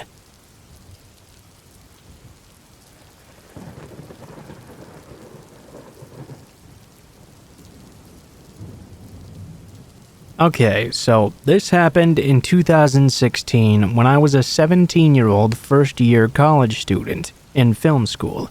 I'm now 22, and my name is Julia, by the way. I lived alone in my first ever apartment. It was really small, but I was really proud of my independence. I never felt unsafe in this apartment for several reasons. There were multiple gates in the residence that needed to be opened through a code that only people who lived there knew. My door also had 3 different locks, and it was also right next to the university, so most people who lived in the neighborhood were college students as well. In addition to this, I'd never heard about anything bad ever happening in this neighborhood before. I've always been very careful with locking the door when I leave my home. I always check at least twice. I have slight OCD about this. This one time I leave to go to class and lock my door, but for some reason I couldn't get my key to come out of the lock. It was completely stuck, so I went to the caretaker of the building to help me, but he wasn't there. I was getting late for class at this point, so I went to class with the key still in the lock. I took the keychain off first though, so hopefully it wouldn't be too noticeable. When I got home, the caretaker was finally back, so he came to help me out. We still couldn't get it out for 15 minutes, until he somehow managed to force it. He told me the lock was now damaged, but that I didn't necessarily need to change it if I only locked it once instead of twice. I just said okay, and that was the end of it. I wasn't really worried because of how safe I felt in this building. Flash forward to 2 months later. I was taking out the trash one night around 11 p.m. while on the phone with my sister. I remembered telling her that I was taking out the trash, then that I would take a shower afterwards before heading off to a party. As I previously said, I always lock the door, even just to take out the trash. Because of my lock being damaged though, I only locked it once. When I got back to my apartment, I found the door unlocked, which immediately alarmed me. I went in and locked the door immediately, with all 3 types of locks. When you walk into my apartment, which is just 215 square feet, you have the main room in front of you and the bathroom door immediately to your left. I had left the bathroom door slightly ajar, just enough that I could see a man in my shower, turning his back to me. Naturally, when I saw this, I tried to open the door and leave as fast as possible, except my main lock was still damaged from 2 months earlier. I couldn't get it to open now, no matter how I tried or what I did. In this moment, all I could think of was the fact that I had to leave as fast as possible. Without even thinking, I decided to jump out the window. I figured it was the only solution, except I lived on the 2nd floor, so I completely obliterated my ankles upon landing. I started running in whichever way I could, and when I got a bit further from the building, I looked back. A man was there at my window, watching me run away. I thought of 2 possible outcomes. Either the man was going to jump down and chase me, except I wouldn't get too far with 2 twisted ankles, or he would get scared of the height and be locked into my apartment. Thankfully, he picked option number 2. I went to hide in a bush a bit further down the path and called the police, who arrived in just 10 minutes because I lived very close to the station. They pushed the door open. The man was there sitting on my couch holding a kitchen knife, waiting for me to come back, like he didn't think I would call the police. They arrested the guy and later told me he had already been arrested before for sexual assault, rape, attempted kidnapping, and attempted murder. They also told me how everything had happened. Like I said, it was a very friendly neighborhood and with mostly college students, so we got inside the building by other people holding the door open for him. He then overheard me telling my sister I was going to take a shower, which is why he had been waiting in the bathroom for me. He crocheted my lock while I was taking out the trash. He'd apparently noticed me on school campus and followed me home several times before actually succeeding in coming inside. He stayed inside waiting for me because I had recently forgotten I'd changed my phone and the previous one was still on the table, so he thought I didn't have anything with which to call the police. I don't live there anymore, but after that, to get into the building, we all needed identification proving we lived there. Building IDs were created, and we had to scan them every time. It was the only way to go inside. Nothing bad ever happened in the neighborhood after that either. It just went back to being very peaceful and friendly.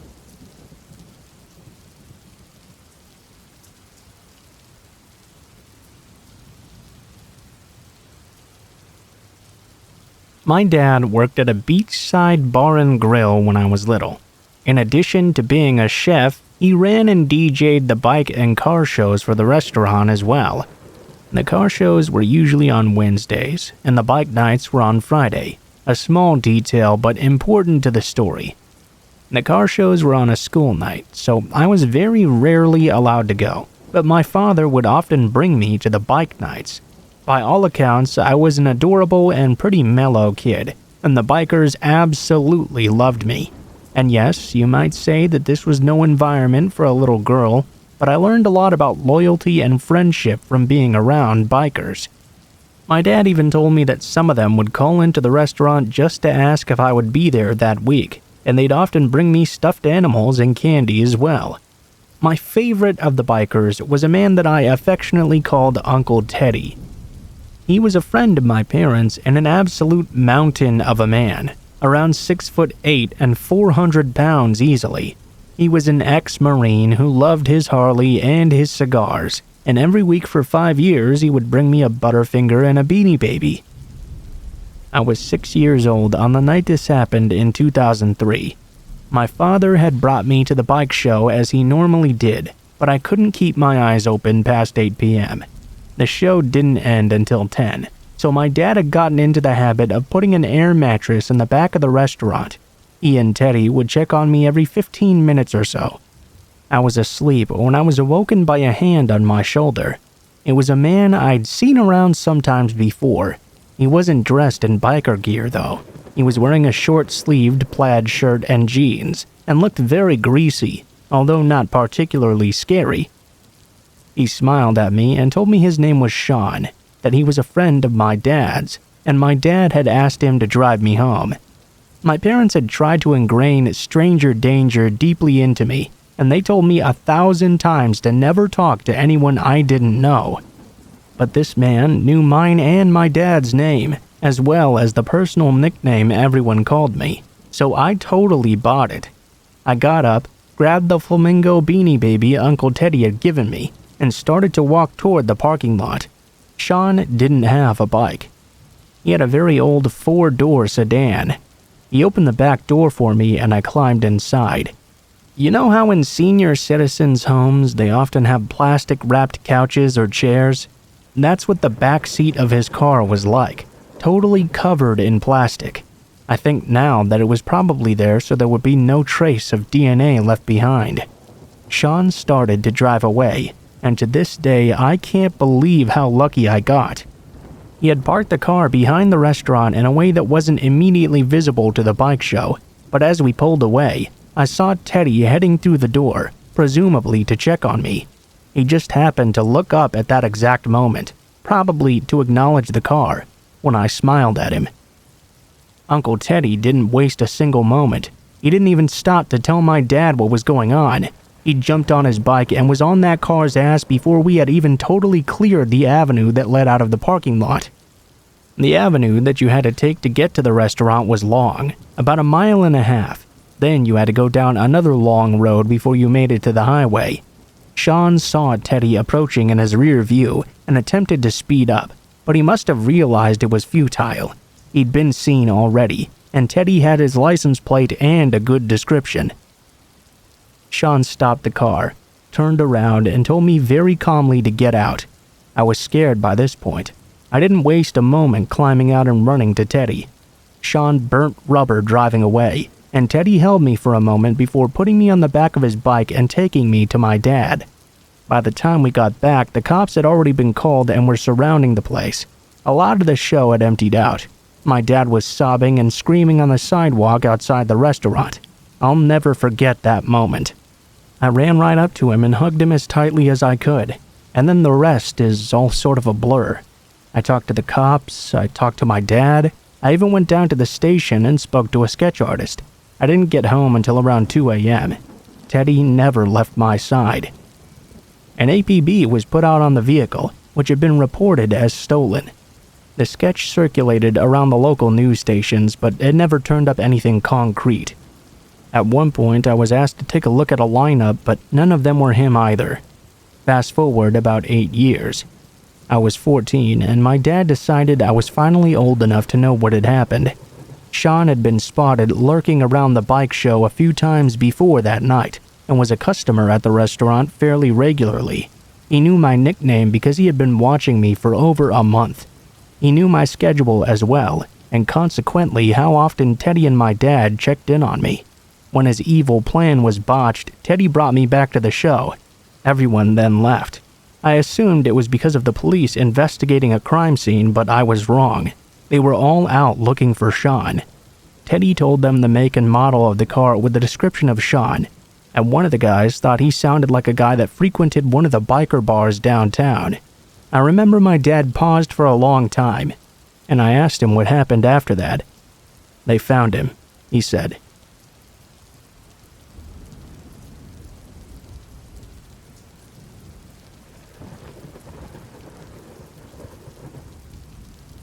The story I'm about to tell you happened yesterday night. I live in Nantes, West France. I'm quite a petite girl, and so I avoid confrontation whenever I can. I'm pretty good at it because since I can remember, I've had a very strong sixth sense type of thing. I tend to avoid people who make me anxious naturally. It's allowed me to survive some very dangerous situations, and even prevent one kidnapping. But that's not a part of this story. Yesterday, I visited a very close friend of mine. A few days ago, she broke her leg, see, so I decided to cheer her up by giving her a few gifts. The atmosphere was so nice that I didn't notice once it got dark outside. Despite the late hour, though, I decided to go home. I said goodbye to my friend and left her apartment. I was about 40 minutes from home, but I walked this distance many times without any problems, so I thought it would be the exact same this time. Oh, how wrong I was. Less than 5 minutes had passed, and I already felt like it was going to be hell. I was approaching one of the many bridges in our city. I didn't see anyone around, though. I thought maybe my senses were just playing tricks on me. This had happened before, so I just kept on going. The bridge was about 20 meters in front of me, before I heard a conversation and a giggle. I turned my head slightly, and saw 3 men walking towards me. I felt a cold sweat on my back, but it was already too late to turn back. I didn't want to show them that I was afraid. I know that type of behavior provokes even more harassment. I kept walking, but I turned my music down. I didn't take my headphones off, though, because I didn't want them to know I was suspicious of them.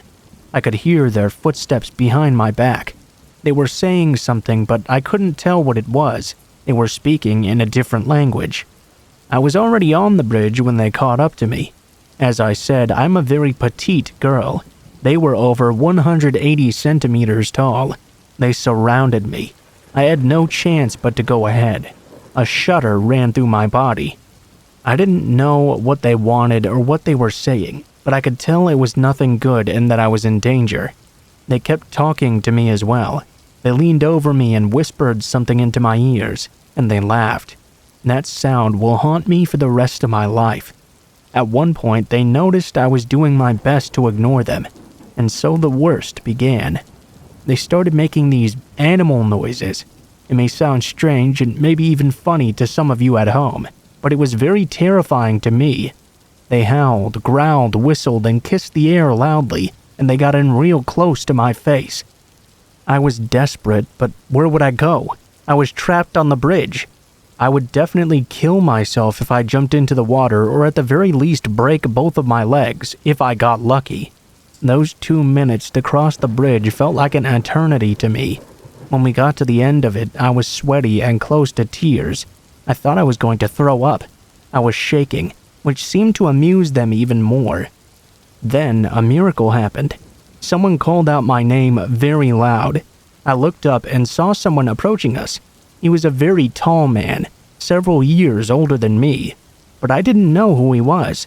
I had no idea who he could be or how he even knew my name, but it didn't matter at the time. I felt like he was my guardian angel. He came over to us and was staring furiously at the 3 strangers. I didn't see their faces, but I could hear them fall completely silent. "What are you doing to my girlfriend?" he asked, still frowning at them. He stretched out his hand in my direction, never taking his eyes off them. "Come on, sweetheart, let's go." I didn't wait. I didn't know who he was, why he was helping me, but I didn't care. I gripped his hand tightly and almost nestled against his shoulder. My heart was beating fast and loud, but I was thankful he had come to my aid. The 3 strangers and my savior exchanged tense glances. They were silent. I was beginning to think that they would try and attack him because he was there alone, and I wouldn't have the strength to help if they did. But it didn't happen. I could hear their teeth grinding as they muttered something. My savior held my hand tighter and watched them. They turned back and went back on the bridge. We stood in the same place for some time. He looked at me and smiled very gently. At that moment, my body gave up. I started shaking uncontrollably and almost drowned in my own tears. The man didn't say a word. He just held my hand and gave me time to cool down. After a long moment, he offered to take me home. We walked slowly and talked about various things. Actually, he was mostly doing all the talking. I was just nodding along. I found out he had been walking near the bridge and noticed the whole scene.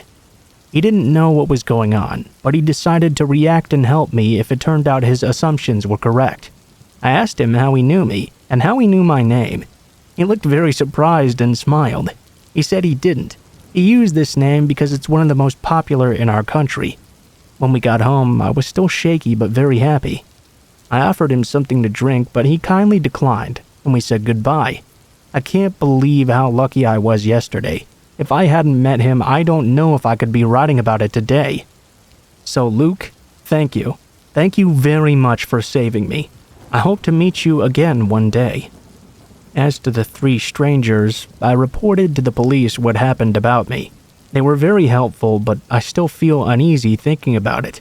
I found out that I'm not the only one who informed them about dangerous men walking the streets at night. 2 women had done this before and described the exact same men who harassed them. The descriptions matched perfectly, so the police hope to catch them soon. I was scared and hesitant, but I told them about the good man too.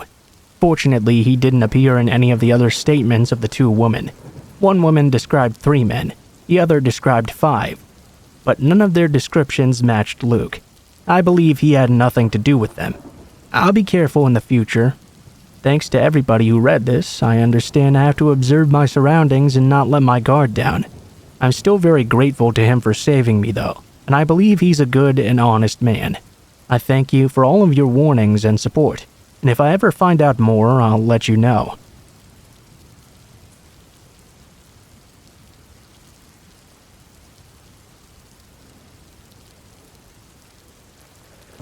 In August of 2006, I was living on the north end of Pittsburgh in the hills, attending school at the Culinary Institute.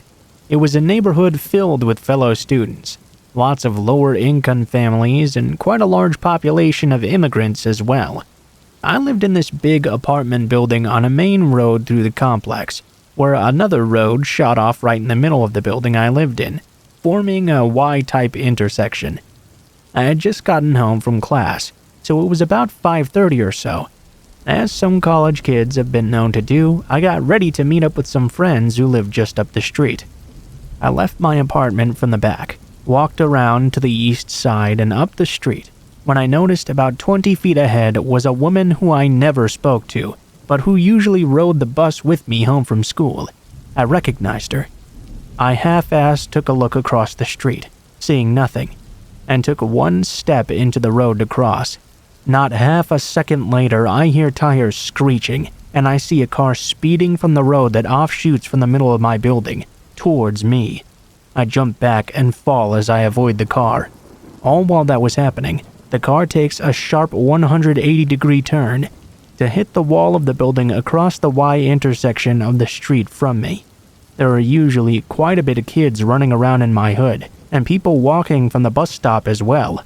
But at this moment, it only seemed to be the driver and I in the local vicinity.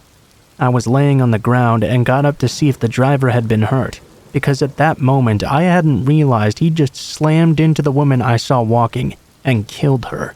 I quickly saw blood everywhere as I approached the scene.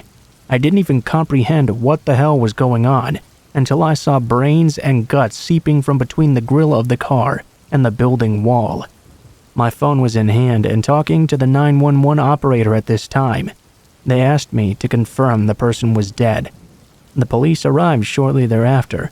I gave a fully detailed statement of what I saw and went about my business. It was all I could think of to do. I was there for about an hour when I just wanted to go home and chill by myself. I left my friends and immediately noticed all 3 buildings around the scene, including mine, were completely blocked off by the police. I go back to my friends and stay the night. The next morning, a detective calls me and asks me to be the main witness in the trial, as no one else really came forward or had as detailed a description as I did. Being 19 at the time, I really had no idea what that entailed, so I agreed. Not that I would change my mind now, of course. I was very close to graduating, which meant I was moving out of state. I traveled back to Pittsburgh 5 times, I think, throughout the period of 3 years. I found out that the man driving the vehicle had recently divorced the woman he killed. He had been making threats to her ever since the separation. They had 2 young children, and they were refugees from Bosnia. Luckily, at least, the murdered woman had one relative here who the children stayed with. That shit still makes my heart beat 1,000,000 miles a minute, and it makes my stomach turn every time I think of it.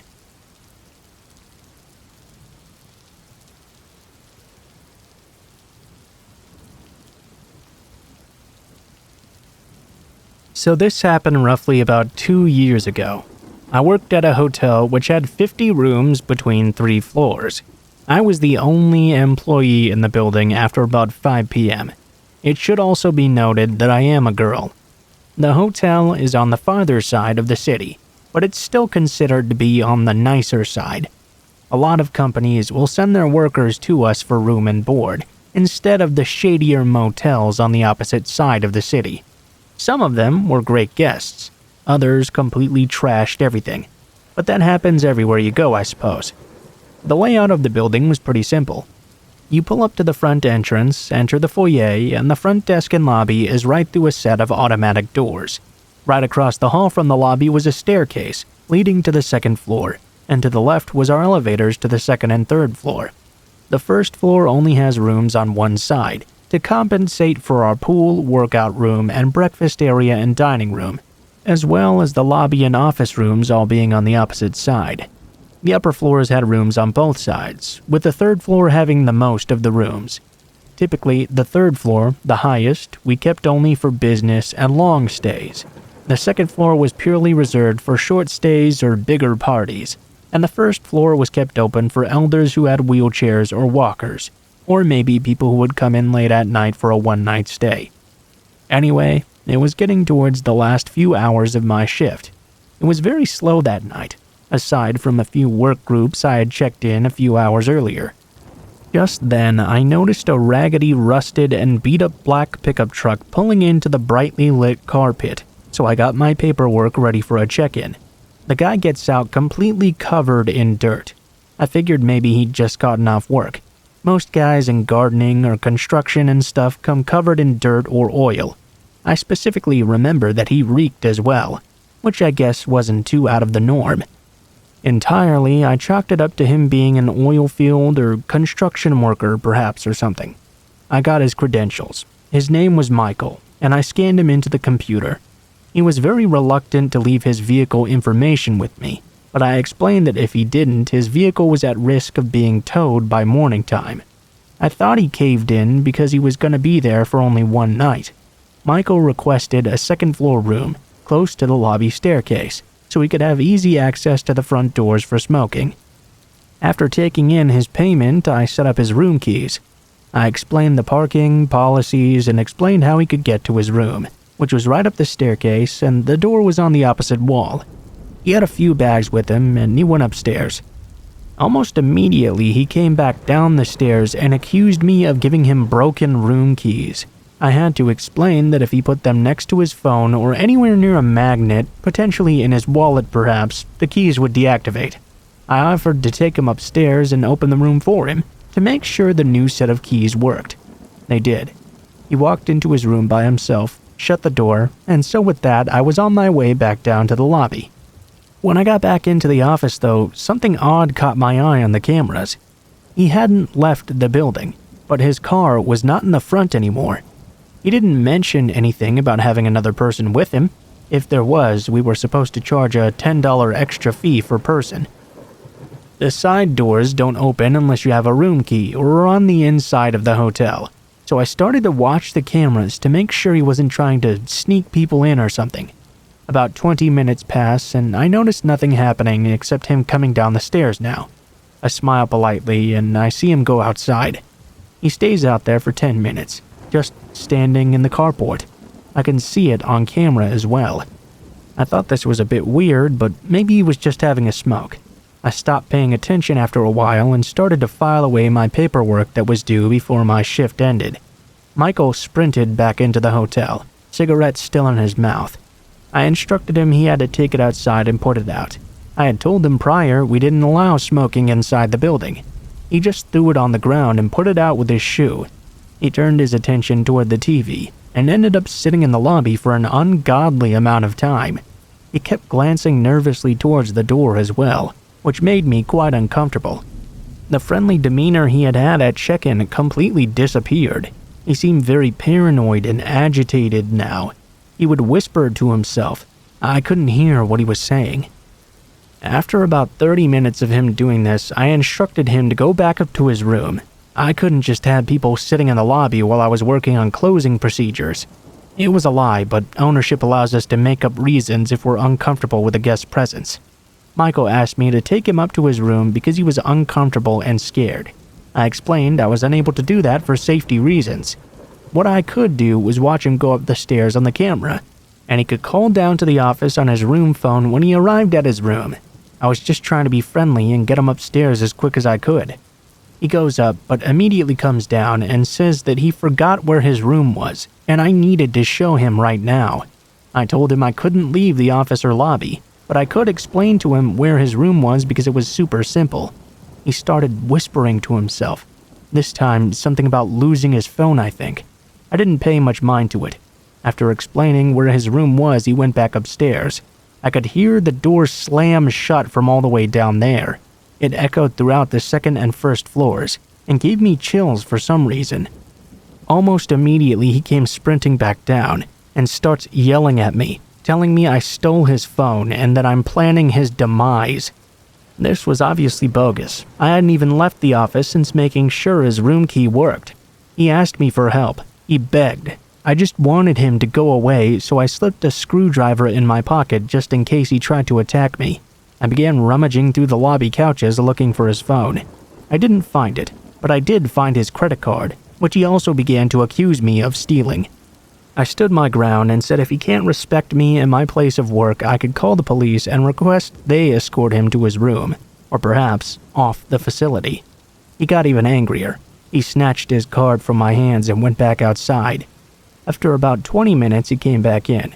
He was a lot calmer, but now he begged me to go outside with him because there was something wrong with his car. I absolutely refused, of course. He keeps telling me I need to go outside. It's not fair that he's the only person out there working on his car. He just needs some fucking help. I tried to explain I'm not allowed to accompany a guest outside the building, but he just starts repeating like a robot that I absolutely have to go outside with him right now. I have anxiety, and I tend to let my mind roam over wide horizons, and this was no different. I was about to have a panic attack. I called the owners and asked them what the hell I should do. It was my first hotel job, and although I have tons of freedom, I still wanted to know how to properly handle this situation. The owner told me if I was uncomfortable and suspected he was under the influence or a danger to myself or himself, I had full reign to call the police, even have them ban him from the property. I asked if they could keep an eye on the cameras too. They have access at home, and he was acting very weird. I locked all the lobby doors and made sure the side and fire exits were all properly secured and closed, so no one could sneak in. I did this all while being on the phone with my boss, because I was scared to leave the office by myself. After getting back behind the office, I locked the door and braced for him to come back inside. My boss tells me to watch the cameras carefully and keep my cell phone nearby just in case I have to call for help. Meanwhile, I'd noticed on the cameras that I couldn't see Michael anywhere anymore. I didn't know where he parked, but I damn sure was not going to go looking myself. What I did notice was another vehicle driving slowly through our parking lot. I called the hotel next door to ask if the car was on their cameras too, and I was informed it was an unknown vehicle to their records. It was unknown to mine as well. This shot my anxiety up even further. The car would drive around the back of the building, to the front, but avoid the carport. It would then turn in and do the same thing to the building next door. The lot was almost empty, so I know they weren't looking for a parking spot. As the car keeps doing this, I'm watching it on the camera, so focused that I didn't even notice Michael come back inside. Telling him that he either needs to go up to his room or vacate the premises, he just continues to yell at me, saying I need to go outside with him right now. He won't move out from the front of the entrance. I imagine he was staying within view of whoever else he kept looking back at. All of a sudden, I just see him sprint across the parking lot and out of camera view. I didn't see the car anymore after that. Since it was practically the end of my shift, I somehow managed to get everything done just in time for the next to arrive. I was so glad to see her, I started crying. I explained to her what was happening, and that the owners wanted her to keep the lobby doors locked. We put up signs explaining our doors were broken, and due to safety reasons, guests would have to call for entry or to use the side entrances for their room. I deactivated Michael's room keys, and told the next shift girl not to let him back in if he showed up to call the police because he was now a security risk. I made sure she watched me get into my Uber ride after triple checking the vehicle and driver matched what my phone said. Since I was a regular customer of this driver, he asked me why I was so riled up. I asked him to drive through the parking lot with his doors closed so I could see if Michael's truck or the other vehicle I'd seen driving were anywhere near the buildings. They were nowhere to be seen. I have no idea what happened to them. The next day I had my boyfriend come stay the entire evening shift with me just in case he came back. I was told by my bosses that he had never come to get his stuff back. He wouldn't pick up phone calls either. Nothing happened that night, or any other night, except for a month later.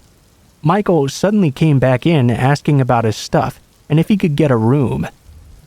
I refused, and luckily other people were with me in the lobby and the office. I had our maintenance man go retrieve his items for him and explained he was no longer allowed on the property. If we saw him, the police would be called and he would be arrested for trespassing. Again, this wasn't true, but we didn't want him coming back at all. As I glanced, I noticed that Michael was in a different vehicle this time. It was a newer model SUV. It was maroon. It matched neither his beat-up black pickup truck nor the dark-colored sedan I'd seen driving circles around the hotel. If there was anything that sat with me even after all this time, though, it's that he remembered my name. He addressed me by my name when he walked up to the counter.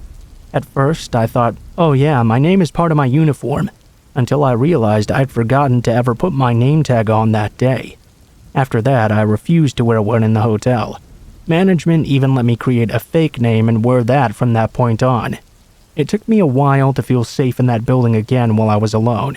I constantly had my boyfriend with me while I worked the evening shift.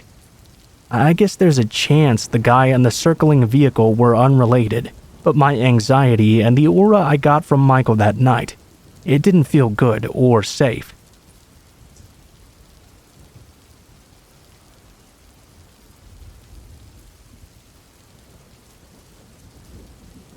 So here's my creepy pizza delivery story from college. When I was in college, I got a job delivering pizzas late at night. Typically, I would work until about 2 a.m. It was a real shitty job, and the shop was extremely dirty, unsanitary, and falling apart. But I typically made some really good tips, so I guess it was worth it in the end. I was 19 at the time, and I'm female as well. It was summertime in Colorado, so even at night it was still fairly warm, a somewhat important detail for later. This was my second weekend on the job, so I was still getting used to it. I'm already a paranoid person, so I just preferred dropping off the pizza, taking my tip, and then leaving right away for the next delivery. I pretty much never went inside the person's house, and if I did, I would just step inside real quick but make sure to leave the door open. It was pretty close to midnight when I got a delivery to a house on the east side of town. It was supposed to be my last delivery of the night. I pulled up to the house, and it looked pretty normal from the outside. The street was extremely dark, but I didn't feel uncomfortable yet. I walked up to the door and knocked. This huge shirtless old dude with a massive beer belly answered the door and told me to come inside. I got weird vibes from him right off the bat. I declined to come in and just tried to give him his pizza right there. Then he insisted. "Come inside, it's freezing out. We don't want the cold air coming in." This didn't make sense. It was right in the middle of summer. It was still warm. Stupidly, I got nervous and took one step inside his house, not going all the way in though. No, come inside all the way. It's cold out. I should have left at this point, but I was freaking out and not thinking straight. I went inside. He closed both the screen door and the main door behind me. I was trying to calm myself down, telling myself I'm overreacting. He yells to his wife that the pizza's here. I can visibly see her in the kitchen cooking. It seemed weird she would order a pizza but also cook. I don't know. I looked around their living room. It was filled to the brim with these weird stuffed animals, completely covering the couches, tables, windowsills, everything. Something was wrong about this room. His wife walked into the living room holding something outstretched in her hand. She walks up to me, and I see it's some kind of weird bread or cake. "Here, eat this banana bread. Don't worry, it's not poisonous." What the fuck? I try to politely decline, lying and saying I'm on a diet. She stares at me with a dead-ass glare, still with her hand outstretched, insisting I take the bread. I don't take it. She gets real upset. She starts screaming at me to just eat the bread. I decline again, but this time I'm not trying to be polite. I tell the couple that I need to get going back to work now. I'm still holding their pizza too, thinking about just running out the door at this point. She gives up on trying to make me eat the bread and walks back into the kitchen. The man turns to me. "Well, why don't you wait a bit and let me find some change for your tip?" He starts looking all around the living room, digging through everything to find change to give me, I guess. I tell him, just forget it, I don't need any tip. I just want him to take this damn pizza, but he insists on finding a tip for me. He spends the next several minutes searching his stuffed animal-infested living room for change, and it becomes quite clear to me that they're trying to stall for something. Most people already have the tip ready when I get there. I was so nervous at this point, I just tell the dude I'm leaving and start to open the door. He comes sprinting over to take the pizza and give me a few quarters he managed to find. I booked it out of there and went back to the shop. I told my supervisor what happened, but he didn't really seem to care. He just sent me on another delivery after. I was super pissed. I don't know for sure that the couple was actually nefarious or anything, or if they were just really socially awkward, but I do know that I never delivered to that house again.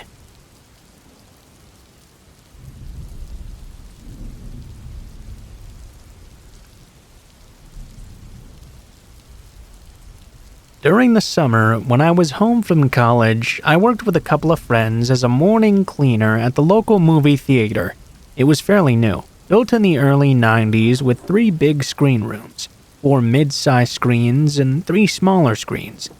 My job as a morning cleaner was to clean all the screening rooms, during a shift that went from 4 a.m. to 10 a.m. It would take me about 20 minutes to get to work from where I lived. The theater was out in an area that was kinda in the middle of nowhere. Before the area was renovated, we were told it was part wetland, part farmland, and the rest was owned by the local nature center. The first couple of weeks that I worked there, nothing really out of the ordinary happened. Typically, there would only be 2 or 3 of us working a shift. There was a lot of time spent by yourself, though, cleaning and listening to your iPod. Occasionally, we'd meet up with the day shift in the morning and give them a breakdown of maintenance issues that we were dealing with, and other things they'd like us to look at. One day in particular, my manager asked me if we had noticed the front doors being unlocked when we arrived in the morning.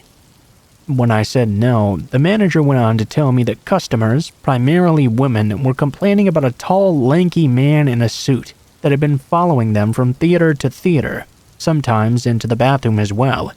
Several times, women had come to the front desk frightened out of their minds, describing this 7-foot-tall man in a black suit, complete with a bowler cap that walked slowly after them.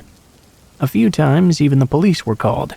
The teenagers that worked the day shift referred to him as the tall man.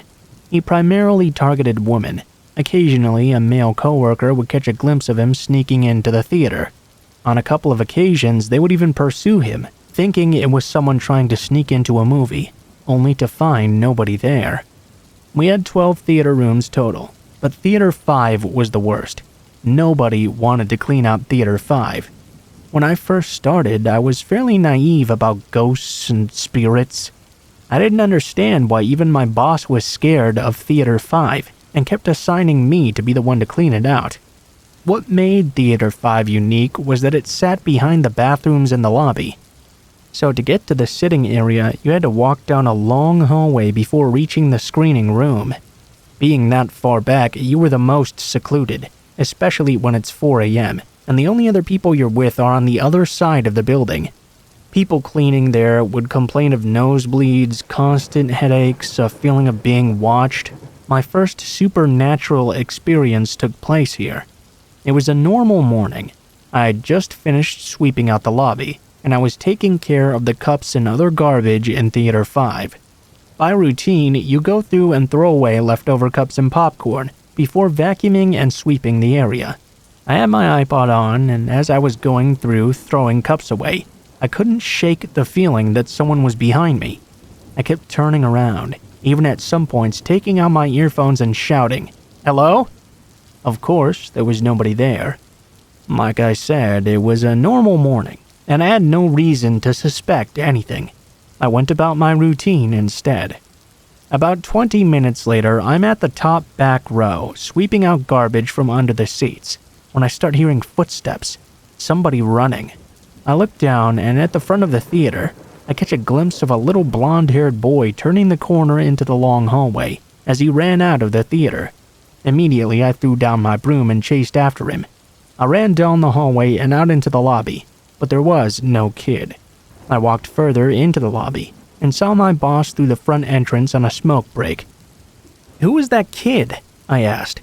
My boss, Jeff, looked at me. For a moment he was confused, but then he laughed. I'll never forget how casually he said it. "So you met Charlie, huh?" Charlie was another thing customers constantly complained about. On several occasions, they claimed a little blonde-haired boy was running up and down the aisles in the theater, causing all kinds of noise and ruckus during the movie. Of course, it was in Theater 5. Whenever an usher would come to apprehend the child, he would have already disappeared. The female staff affectionately named him Charlie, after his resemblance to the character in Willy Wonka and the Chocolate Factory. Charlie was also responsible for knocking several cans of garbage over, throwing papers around, misplacing things, generally making being a morning cleaner a real pain in the butt. Charlie was more of a nuisance than anything. My only encounter with the tall man came a couple weeks after my run-in with Charlie. I had yet to hear about him at this point. Had I known, I most likely would have quit sooner rather than later. Usually in the morning, if you're the first to arrive, it's your job to walk up into the projector rooms and turn on all the lights in all the theaters. This is an easy task, except the top floor with the projects has a lot of life-size cutouts of movie characters and massive posters. In the dark, it can be kinda creepy. I had done this several times before, and since I was the first to arrive, I go about turning all the lights on. The projector area itself was dark. Typically, we'd carry a flashlight with us while going around flipping switches. That morning, I couldn't find the flashlight. We'd later find it in the garbage. I walked through the dark hallway of projectors, flipping all the switches. I had stayed up all night prior watching the Andy Griffith Show. I remember it because I was whistling the theme song to myself as I walked down the corridor. Once again, I got that feeling of being watched, and something several yards away in the area with the projectors overlooking the IMAX theater rooms was staring back at me. I stopped whistling and tried to focus my eyes. It was a cardboard cutout. They were everywhere, so I kind of dismissed it, and was about to flip the next switch when that cutout moved. I froze. What I thought was a cutout was actually a figure hunched over. Quietly, it was whistling the Andy Griffith theme song, imitating me. Slowly, it rose up from its crouch, revealing itself to be at least 7 feet tall. It seemed to be a man. All I could see was a silhouette against the red exit sign lights and some of the projector computer monitors. It started toward me, whistling quietly. I wanted to move, but for some reason, my feet were cemented in the spot, and I had cotton for a tongue. I didn't know what to do. Slowly, the tall man stepped toward me. He walked with a bit of a waddle, as if he had a limp in his left leg. He had taken about 3 or 4 steps toward me, when something caught his attention and he turned and walked into an office down the hall. I turned back and ran down the steps, and waited outside the theater until my boss and the rest of the crew arrived. I told them what had happened, and they explained the existence of the tall man. They said he wasn't going to hurt me, though. I didn't know that, and I didn't care either. That experience alone was enough to make me put in my 2 weeks.